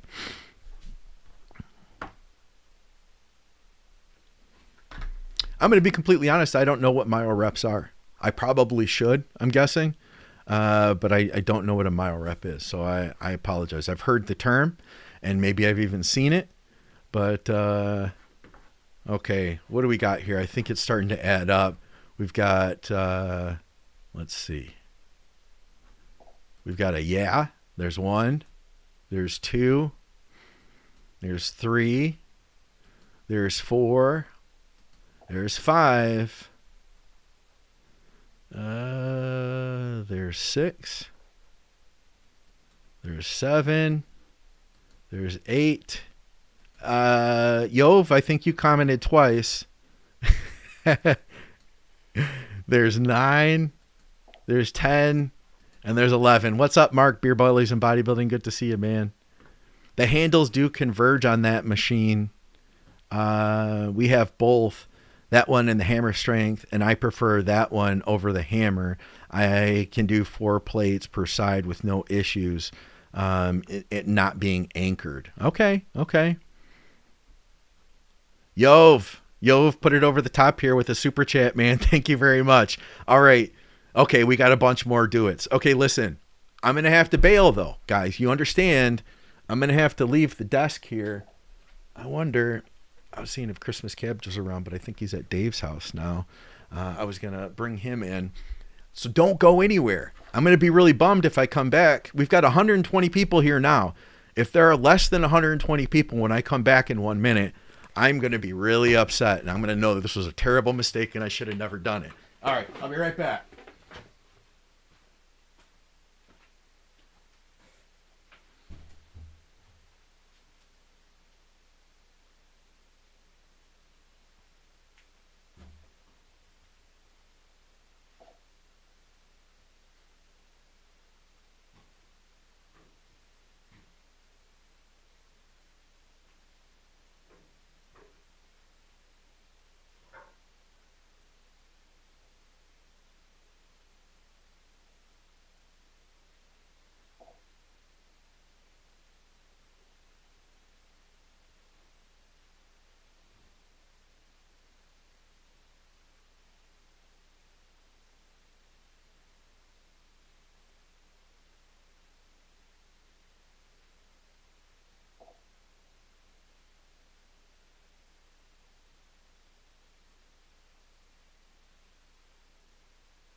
coming. I'm here, guys. I'm here. Who left?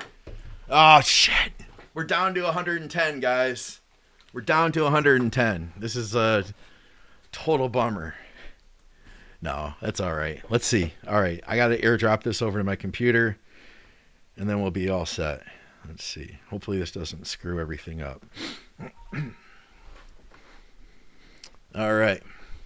And I didn't clean the gym up or anything, so it's kind of a mess right now. But it is what it is. This is real life, I guess, huh?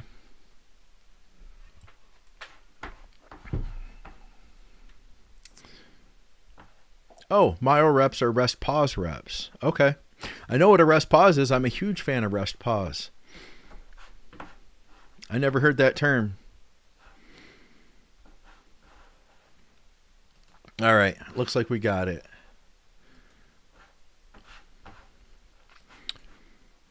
So here's the gym, and I'll walk you guys through it here.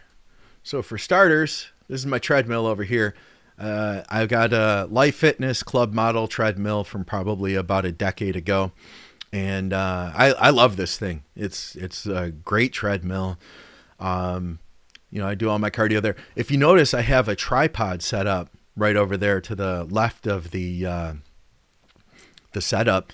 That way I can do videos, you know, if I'm doing like any of the stuff you guys seen me do on Instagram, where I'm like, hey guys, you know, come on over and watch my live stream, blah, blah, blah. I just put it in there, and then I plug Rode mics up into it. So there's that. So I'll get back to these two machines here. This is my pull down. Oh, I guess I skipped the pull down. This is my pull down though. I'll just go right here like this. Let's see if we can shrink me down a little bit. Let's see. There we go. There we go. There's my pull down. It actually feels pretty decent for what it is. You know, it's not a fancy pull down. That was actually owned by my dad's friend, Rick. And when I was 15 years old, he bought that machine new. And I used to come over to my dad's friend's house and train back with him on Saturdays because he had a pull down. You know, and it was pretty rare to have a pull down in your home gym at the time. So that was cool. Oops, went a little too far forward here. Let's hit play again. I'm coming around to a couple of it's mostly leg equipment that I have. So these are old universal extension and hamstring curls. So seated, I like a hamstring curl, seated hamstring curl over the prone.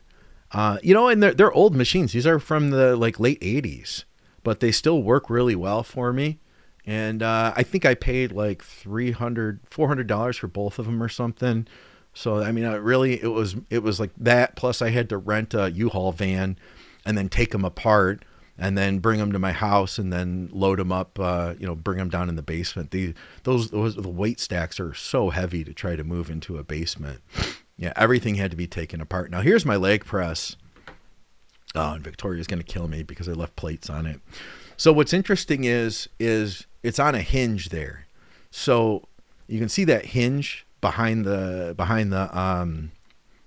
sled. So as it slides down, the top part, look at me for a minute, guys. As it's coming down, it doesn't just come straight down like that. It comes down like this.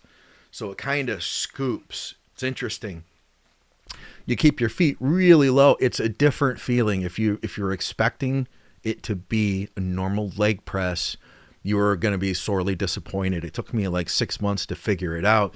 And interestingly, because it moves on that angle, you'll find that the top plates and the bottom plates have different amount of weight because they're traveling different distances. The top plates aren't traveling nearly as far as the bottom plates are. So initially when I bought it, I just stacked up the lower pins and it just crushed me. I like put 5 plates on it and the 5 plates was like, whoa, crushed me, you know, on each side. And then I realized that you balance them. So you balance the top pins with the bottom pins. It's kind of interesting. And then you guys could keep loading me up with more questions, by the way. We've got, you know, what do you call it? Rower Concept 2 or whatever they're called. This is Victoria's rower. I've just gotten into using that recently. It's an older model, but it works really nicely. And then this is behind that is my Flight converging chest press. I had to take that apart to get it in the basement too. That thing's pretty heavy. Like, you don't load that up with a lot of plates. But it's nice. It has a good feel. I like that machine. That one also is probably very early 90s. And then I've got an open rack here, open hammer strength rack. My ceiling is drywalled ceiling. So because of the height, it's kind of funky. I can't get a full size rack in the basement here. So this works, you know. It's not the perfect rack. I'd prefer to have an actual cage. But, you know, this does what I need it to do. I've got my transformer bar on that. If you look over in the corner, you can see my Cadillac bar. And then, of course, I've got a traditional, 45-pound bar, too.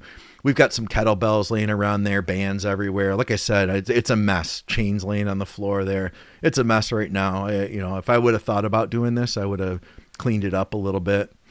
And I'll try to put it on pause here, because you can see I got all my mutant pictures. If you look above the mirror, I've got I should have zoomed in on that. I had Ron and Dusty and Drea and Sean. And then I've got a bunch of cool pictures over there. One of Tom Platt's autographed and stuff. So those are cool. These are the heavy dumbbells over here. And then those are some lighter. That stack is the I guess 10 pounds to 50s, and then the 60s, and then the rest of them are over there. And then this is my Body Master hack squat, and you can see there's a cushion underneath it. That's our dog Maddie. That's her little hiding hole. She comes down there and sleeps during the day sometimes, or if we have thunder, she'll go down there and sleep under the hack squat. That's her little spot. So yeah, that's the gist of it, guys. That's about all I got for you. So yeah, I didn't spend a ton on it, but it does what I need it to do. Nothing is new equipment, right? It's all the real old stuff, but yeah, I enjoy it, and I'm able to get pretty good workouts in.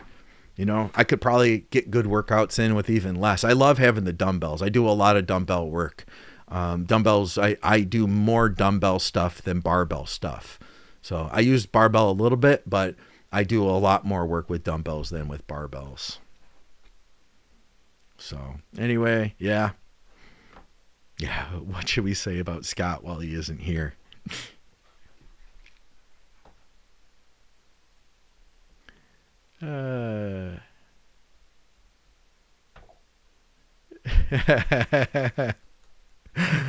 Meanwhile, it's a stately manner.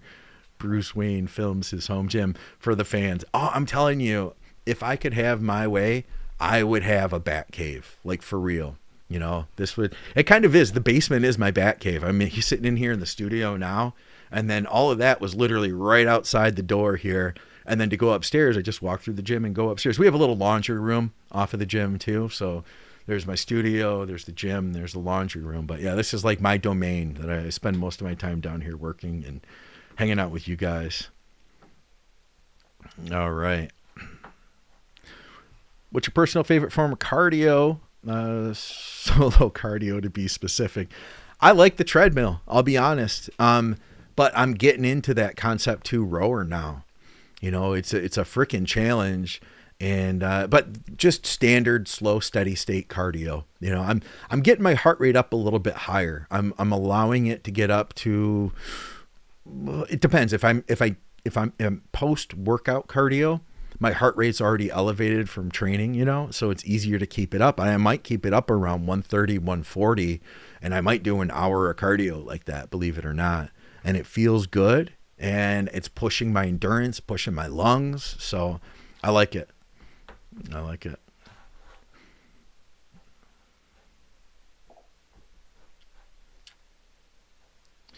What would I look to add to the gym next? I feel like I'd have to rearrange things and tighten it up some more, because right now I have nice aisleways to kind of walk through the basement and all that. So the only thing I'm really missing is some type of a row machine. On the pull down, it does have a low cable. and I can set up to do like a low cable pulley row. But I would like to have like a chest supported T-bar that would fit in here. It wouldn't be my number one pick for a back machine. Like I would like to have a selectorized, even like a Life Fitness model, the row where you're sitting upright, you face into the machine and you pull it in like this, and it's got a selectorized stack. I'd love one of those, but it would be a pain in the ass and it would take up a lot of room. But what I could fit in here is a chest supported T-bar. So something like that would be cool, you know. That way I would have two machines. That's way I'd have enough. I'd have like everything I needed really then. I mean, I pretty much do now. I'd also like a pec deck, but I won't have the room. So I you have to, beggars can't be choosy when you have, limited space. The dumbbell rack takes up a lot of space, you know.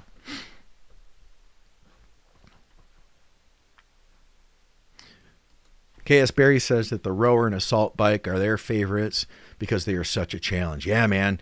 So with my lungs, having issues with them, I really couldn't push that hard. But now that I can, I'm kind of enjoying that challenge too. The rower is pretty freaking intense. Victoria will get on that rower for like 25 minutes and just freaking wail on it. I'll do 10 minutes sometimes, but it's not my normal thing, Yeah, Batcave would be awesome. I've seen like videos on YouTube of guys that have like built underground bunkers like behind their house. They're expensive. Like we're talking like they'll invest like 200,000, right? Into some crazy cool underground layer that's like on their property. They have like an additional basement now, and they'll like set up their band equipment in there and, have their man cave set up. That would be so cool. I'd like keep my guns in there and stuff, It'd be fun. Can't have a gym subsidized by peptide sales like Chase. Hey, give me time, guys. And if you shop with our affiliates, I might be able to, but I can't talk about those affiliates here.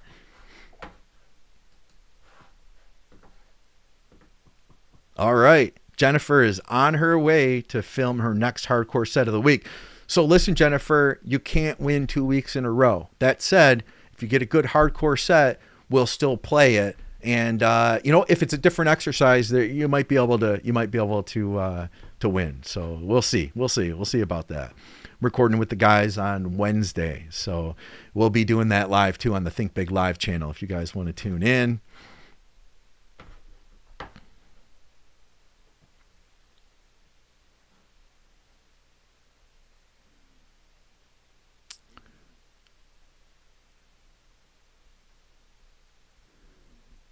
Yes, those are asbestos floor tiles. Good eye, Greg. Good eye. They're not going anywhere, my friend. I'm just leaving them.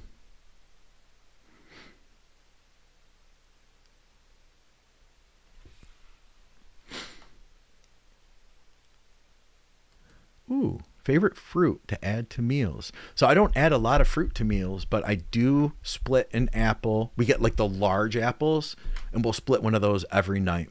We'll also get pears, and we don't really eat them as part of our meals, but we'll like split a pear during the day, or we'll get raspberries, blackberries, a lot of blackberries, and then just wash them and keep them in the fridge as a snack.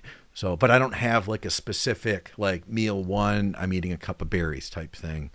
I love fruit though.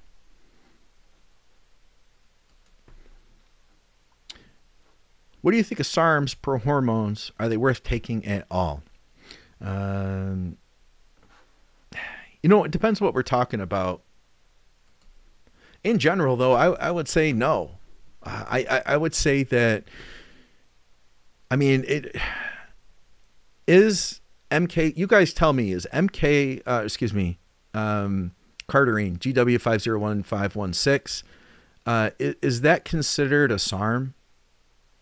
Because I don't think it really is. It's not really a selective androgen receptor modulator, right? But when we talk about the actual SARMs, YK11 seems to be gaining popularity again. I don't really think there's an advantage to them, honestly. I don't. I think that they were more or less a failed experiment. The idea was that they would be selective, and they aren't nearly as selective as we once thought they were. The results are not as, what's the word I'm looking for, consistent as what we know through the experience we've had with the tried and true anabolics. I think that there are some really amazing new concepts out there now in performance enhancement, but when we're going down the road of specifically anabolic compounds, like specifically, this type of thing, I think that there are better options, but that doesn't mean that all new things are bad. It generally, the way it works out is that, put it this way, people who are at the high level aren't using a lot of SARMs. SARMs are kind of more of like the gateway. It's usually because it's maybe more accessible for somebody at first, and it gives results like a steroid to a degree. I think that, I've experimented with a good deal of them and worked with people who have. I just don't see them as panning out in the same way. That said, you don't hear as much about people promoting, like, you don't hear content that says, like, you guys, there's all the benefits of Tren. It's like nobody's going to make money off of that other than your gear dealer, right? But you do hear things that people do get commissions on. That's kind of the way I see it. You know what I mean? And SARMs and all that stuff, that's kind of part of that bag that I think that sometimes there's a sales pitch attached to learning about, why this SARM is so great. I think that's what it's been. There was a big push for SARMs. What was it now? It had to be like 2016 to 18, somewhere in there. And D&P, those things were getting really promoted heavily. And there happened to be somebody who had a store set up and was selling these things domestically, and those things were really hot. And it was kind of like, we're on the cutting edge of anabolic science and all of this. It didn't last, it just didn't last. So that would be my take on it. Did I already do an update on SLU? I really don't have a huge update on SLU. I initially started it at 400 per day, 400 micrograms split into 2 doses. I may or may not have said this. I do believe that there is benefit to using it on an empty stomach. I just intuitively, something tells me that. In fact, I'm due for my 2nd dose of the day about now. So while I'm thinking about it, I'll make sure that I take my vitamins. I'll tell you what. After a month of 400, I felt like I may be getting diminished returns. I went to 500 and I definitely felt a boost. I haven't felt it drop yet, and it's been probably about another 6 weeks now since that I went up. And March, April, about 6 weeks. So looking back, I don't know if I got diminished returns or if I just got used to the effect. I have a lot more that I do want to say about mitochondrial function, but I need to do some more research on that first. I'm starting to see that it might not be the best bet for everybody, and that not everybody is going to get the same benefit. I do believe that I've dealt with some dysfunction and some hypoxia from, having gotten sick that is getting reversed or alleviated.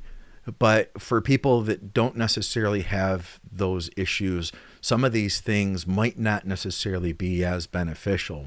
Like one thing like methylene blue could potentially be detrimental for people that already are really healthy.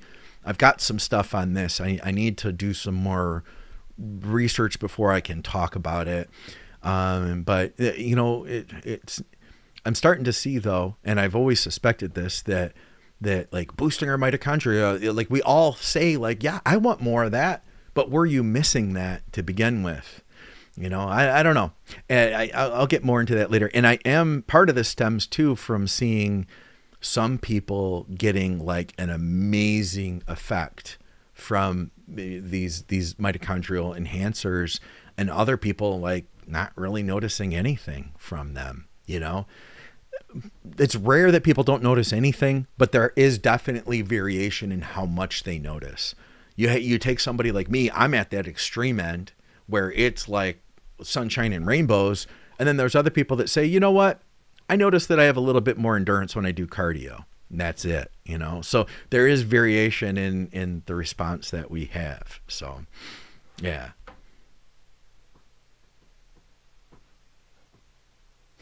40 years of construction management, great home gym setup, Scott. Thank you, Greg. I appreciate it, man.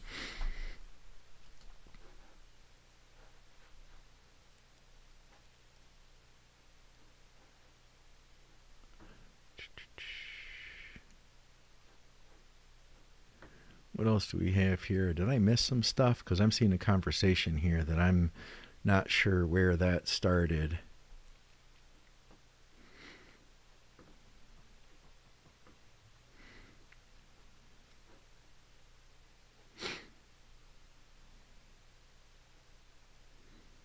Oh, carnivore muscle. Um, okay.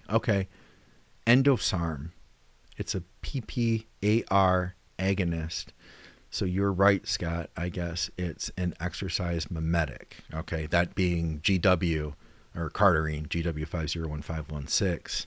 I do think that stuff definitely has some benefit, and it is different than, it's not like a true, it's not doing it's something in androgen, you know, it's not working on the androgen receptor. So I don't quite see it as being in that, but I wanted to say that because I didn't want to include everything as being a SARM, you know. I didn't want to include MK677 as being a SARM, just because all these things are kind of, you know, coming from the same types of places.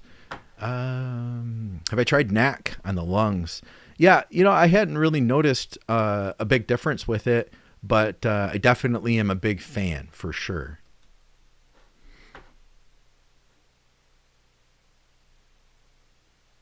All right.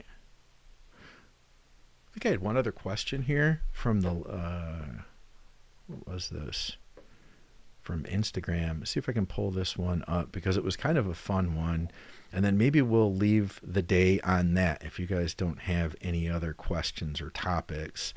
Hold on just a second here. Let's see what they said. Okay. What are the top 5 features, businesses, etc. that a city needs to have to be the best environment for a serious bodybuilder?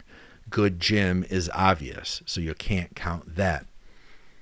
I think that's a fun question, and I would love to hear what you guys have to say too. What would make for a good city to live in for bodybuilding? I'm going to say, so I'm going to go into a different direction than I initially would have thought, okay? And you guys comment. I'll be watching the comments here. You tell me if you have some of your own. And lightweight baby, yeah, let me get back to you on that, because yeah, that is very possible, and I can talk about it. And I see that Sunshine Man has a question too. All right, we'll cover those. So what do you guys think of this? I'm going to tell you what's a facet, like 5 facets of a city that's great for bodybuilding. I'm going to say good cost of living, like low cost of living, you know, because bodybuilding isn't cheap. As a coach, you know, I live in Detroit. Cost of living here is good. You know, I own my home. Number 1, I own my car. Number 2, my taxes aren't terrible here, meaning like I don't have those 2 bills to contend with now. You know, that means that, and I'm able to do that because Detroit isn't an expensive place. It's definitely, it's getting more expensive now.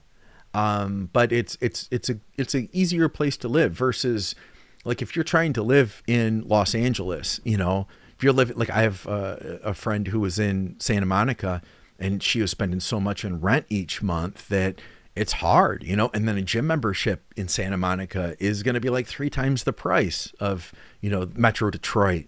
And then finding foods is difficult, especially she didn't really like to drive. So it was like, what's the local store in downtown, you know, Santa Monica by the beach? It's like all that stuff is going to be expensive. So I would say number one is cost of living. You know, that would be my number one. All right, what do we have here?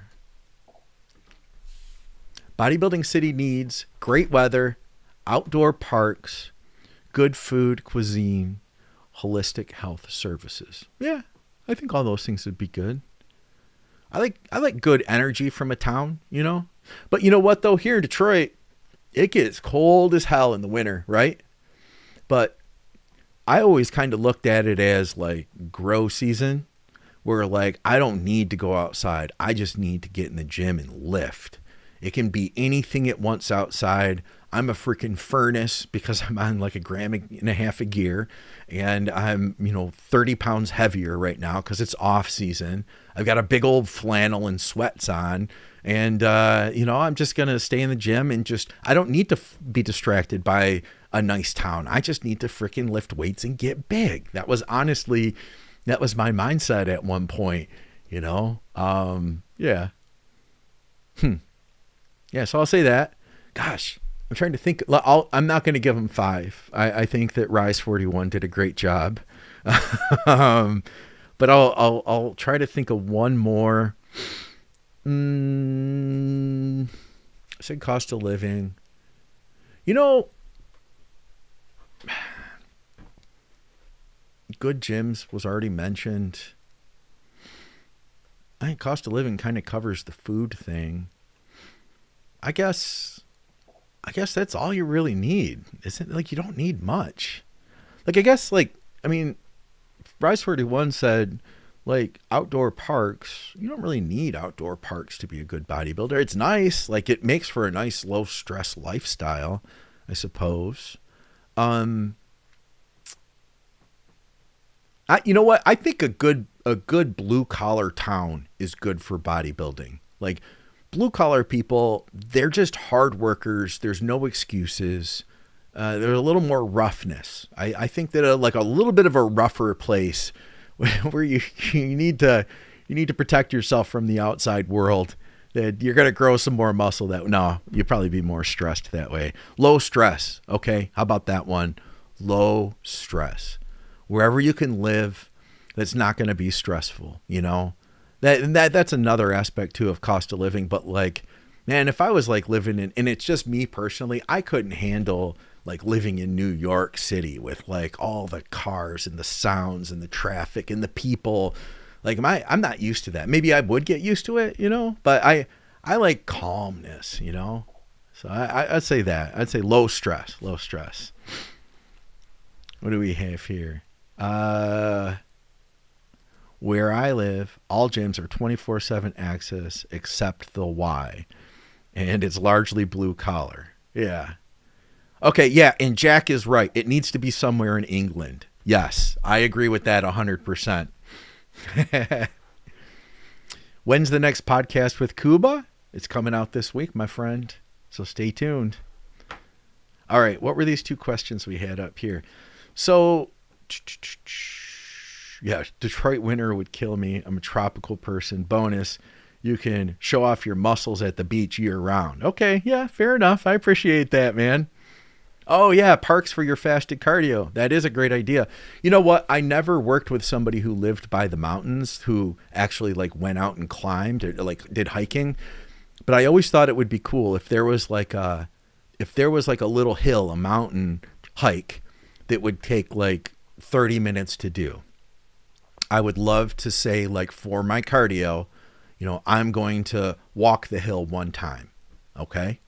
And then like further in prep, then I'm going to walk the hill 2 times. And then maybe if I really had to go crazy, I'd walk the hill 3 times. I don't know. I always thought that would be a cool way of like gauging my cardio, you know. How much cardio are you doing? 1 hill. I do 1 hill a day, you know. By the end, I'm like, oh man, it got tough. I got up to 2.5 hills. I guess 2.5 hills would be go halfway up and come back down. So I guess you could do that. But yeah, these questions. Okay. So where was this? I did some research, including watching episode 3-4 times of about insulin, and tried 3 units, like you said, to start with, and the pumps were crazy. I couldn't believe how I looked in the gym after a few sets. That's awesome, Anthony. That wasn't the question I was looking for. Okay, yeah. Lightweight Baby said, hey Scott, GH is aggravating my gyno. Ever heard of this? Yeah, that happened to my friend VJ. Wish he was here. He could talk about it. We talked about it on Bodybuilding Nerds, but like I didn't understand that at the time, a decade ago. But look both into prolactin and progesterone and see where those are at. And I would definitely pull the growth out until you get that figured out. So yeah, he says, just on TRT with E2 in the 30s, gyno would normally be dormant. So yeah, if you start messing with prolactin and progesterone, then you may start to notice that what normally doesn't bother you starts to bother you. So I definitely like figure that out ASAP before you go any further into the growth. Basic question, but I've got some gyno symptoms from 400 tests. Would you continue 400 with an AI or stack with Primo or EQ type AI compounds?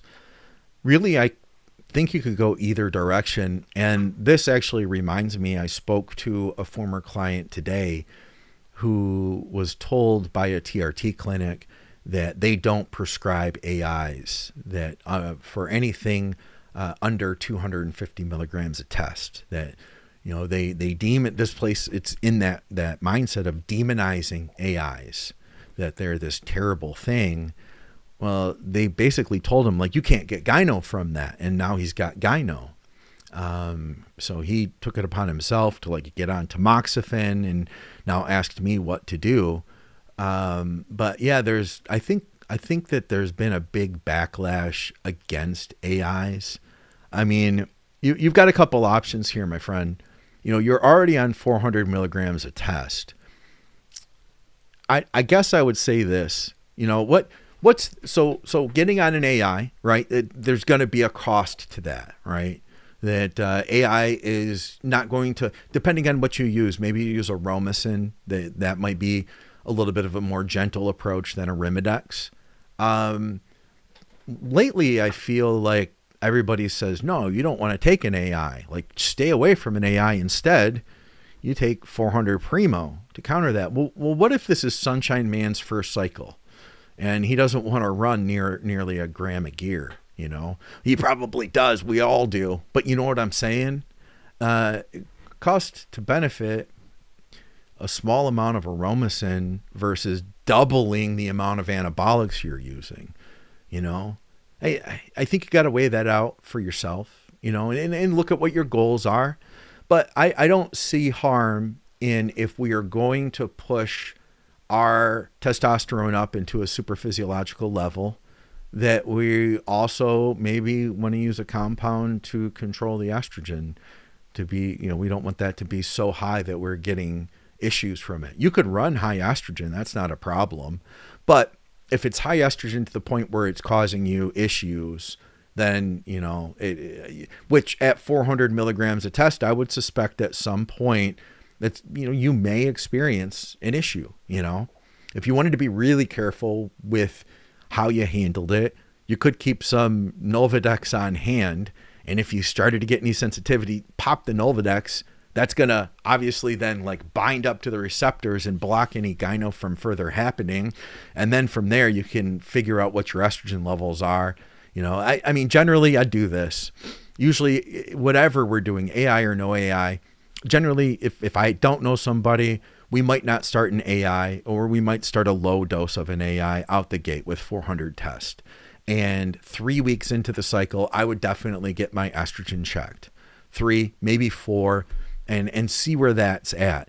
And if it's way out of range, then maybe I'd want to do something to just kind of take the edge off of that. And it doesn't mean that you have to bring it all the way back down to below 40, but when we start getting higher, everybody's different. You might get gyno issues at 100 on estrogen. It might be, I've had estrogen at like 250, 300, and I didn't even know it, like it wasn't a problem for me.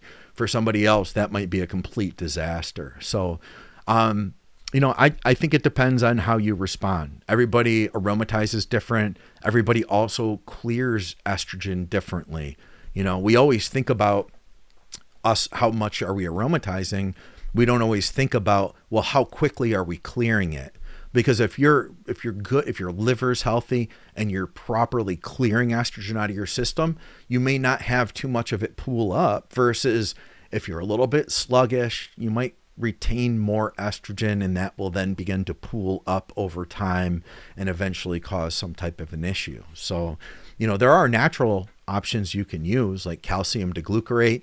You could get on 2,000 milligrams of that. I wouldn't start 2,000 out the gate, but you could start with, say, 1,000 and work your way up if you need it. And that might get you to clear it quickly enough that you don't need as much AI or any AI. That's possible, but it all comes back to getting lab work done and seeing where you're at. If you are an experienced user and you want to double the amount of androgens, double the amount of gear that you're using, then definitely you could add in, Primo would definitely be Primo would be more likely to work for you. I found with EQ, it works for some. It doesn't always work though for everybody. What else do we have here? Cue the Jeopardy song.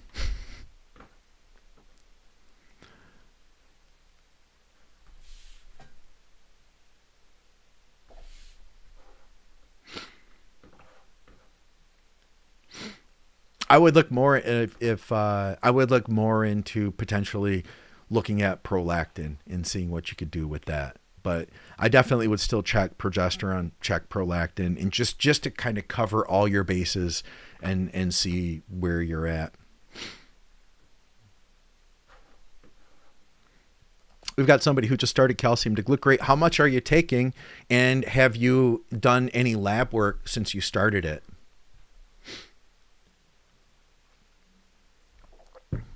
I'd be curious to hear.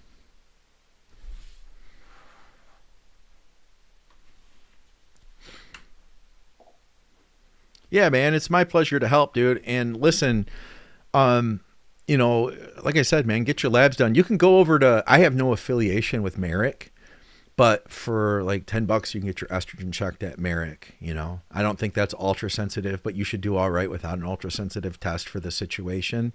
And see where you're at. Rise 41, you've got a podcast. Drop me an email, man. Just hit me up, mcnallydiets@gmail.com. I've been pretty slammed with all the shows that we're doing, but I'd love to set something up with you, man. We'll make something happen. I'm still waiting to hear back. I want to hear back about what he has seen with calcium deglucarate. I've seen some people get a really good response from it, and it's usually people that are a little bit more sluggish at getting rid of estrogen. Okay, here we go. Okay, he doesn't have it yet. He's going to get his lab. He just got his labs drawn, and he's going to find out. So 1,200 to 2,400 milligrams a day. So yeah, calcium deglucarate, it's not a cheap supplement. Basically what happens is there's a process called glucuronidation where the body prepares estrogen to be broken down and removed from your system. And I'm gesturing this way because it removes it to your digestive tract, and it removes it through when you poop. Basically, you poop it out.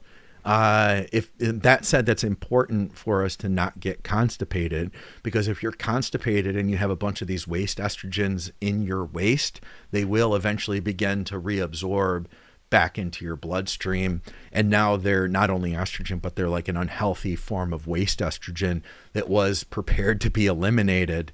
But yeah, there's a few things you can do overall with glucuronidation and ensuring that your body is good at preparing estrogen to be removed. The number one thing comes down to diet, like having a good, healthy diet, which I assume us in bodybuilding that we all do. Keeping like good, healthy gut flora in our systems, trying to keep stress down, making sure that we get good sleep, making sure that we are eliminating all those things are super important. And then from there, if we needed additional help, then we can also use calcium deglucarate, and the deglucarate will help with that process of glucuronidation. What's my take on artificial sweeteners? So I don't think they're terrible, and if we just look at bodybuilding from a competitive perspective, they're not generally going to harm you. In fact, I don't think that they're going to harm you in many ways, but it all comes down to using things in balance. If you're using a ton of artificial sweeteners, I think they can become a problem. They can affect your digestion negatively. That can become a problem. If you start screwing up your digestive tract, you're going to have other issues. I have seen when people overuse artificial sweeteners that they tend to hold more fluid. So you definitely still, it's not like just a freebie. You still want to use some thought and consideration with that, and practice moderation. Find middle ground with how many artificial sweeteners you're using. But that said, Coke Zero, it's not going to be a problem. Should you maybe cut it out right before a show? Might not be a bad idea, or reduce it. But I don't have a problem with them. So from what I understand, there was like a whole campaign to shut down NutraSweet. That basically Big Sugar was trying to make it look terrible. All the studies that we hear about with cancer, I don't think any of that stuff was ever true with NutraSweet. That said, I used to use Splenda, which is an artificial sweetener, and Victoria got me turned on to stevia. And when I first tried stevia, it had this funky taste to it that I couldn't handle, but now I'm used to it and I can't tell anymore. So I try to lean towards stevia if I'm going to flavor my coffee or my oatmeal. But if I'm going to drink some soda, then I'm probably going to be drinking, aspartame, because I do like Coke Zero and Diet Mountain Dew and Diet Wild Cherry Pepsi. So those things are all on my list. Bro, I'm about to run a cut cycle of Test P 250 milligrams and Test Mast P 250 milligrams for 12 weeks. Any advice? I would say that that's a low dose cycle, and I think that you're going to do fantastic with it, man. If you got all your, if you've got everything else in order, it's all going to come down to your training. It's all going to come down to your nutrition. And I will tell you this, that over the years, I've seen a lot of people get into shape, and I have seen some people who can get into shape more easily than others. And it's usually the guys that train the hardest are the guys who get into the best shape. And the guys who train the hardest are the guys that grow the most muscle. So answer is train hard. The harder you train, obviously within your capabilities, we don't want you to overtrain, but the more you actually give, the heart you put into your workout, the better progress that you'll make. So there's that. So anyway, guys, I appreciate you hanging with me. This has been a lot of fun. We've maintained over 100 freaking people for this whole time. And we're up to 90 likes now, which is awesome. Hey, if you guys haven't hit the like button yet, then please do, because it really does help me out a ton. Me just hanging out with you guys and talking, it's awesome. I love doing it. but I also love seeing the show do well. You know, I want to see this thing get a bunch of numbers after we're done too. And by you guys hitting the like button now, that's going to help it so that when it goes into like syndication and rebroadcast, that way more people will be able to see it. So, you know, if you enjoy the shows, then, you know, all of your likes and comments and all that stuff, it is huge. In fact, check this out. I didn't even use it today. I got so excited that I didn't even hit the button. Do I still have it around here? I wonder if I do. I had prepared this. Damn it. I prepared this, guys, and I didn't even use it. Like, share, subscribe, comment, and ring the bell. Look at that. We got some shit going on here, guys. Anyway, you know, and if you want to support the programming, we have a Patreon. I'll make sure the link is in the description here. You know, or if you, another great way to support the programming is to buy something from one of our advertisers or one of our affiliates using our codes. The code is THINK, no matter where you go, whether you go to one of the peptide places that I'm not mentioning here, or you go to, you know, True Nutrition, use the code THINK and you will get some additional savings. And it definitely does help to support the programming. I don't make anything additional off of True Nutrition, but they do pay for advertising. And so by them seeing the code being used, then that lets them know, like, hey, let's continue giving Scott money to advertise for us, you know? On the other hand, the other places that I won't talk about, that does make a substantial difference in me being able to make this, you know, worthwhile for me. So anyway, guys, I'm going to get back to it. I've got a bunch of coaching stuff to get done. I have to write a diet today. I hope you guys have a good day. Have you worked out yet? That's my question to you. I already got my workout in. It was just an arms day today, and man, it was fun. I got all freaking pumped up this morning. And yeah, we're going to have some new stuff coming out. So tomorrow we'll put Kuba out. I believe tomorrow, maybe, excuse me, Thursday, Kuba's coming out. Wednesday, we've got drugs and stuff. And then, of course, Friday, we've got blood, sweat, and gear. Also, you know, over on the live channel, I'm going to be recording drugs and stuff tomorrow morning at 10 or 11 in the morning, Eastern Standard.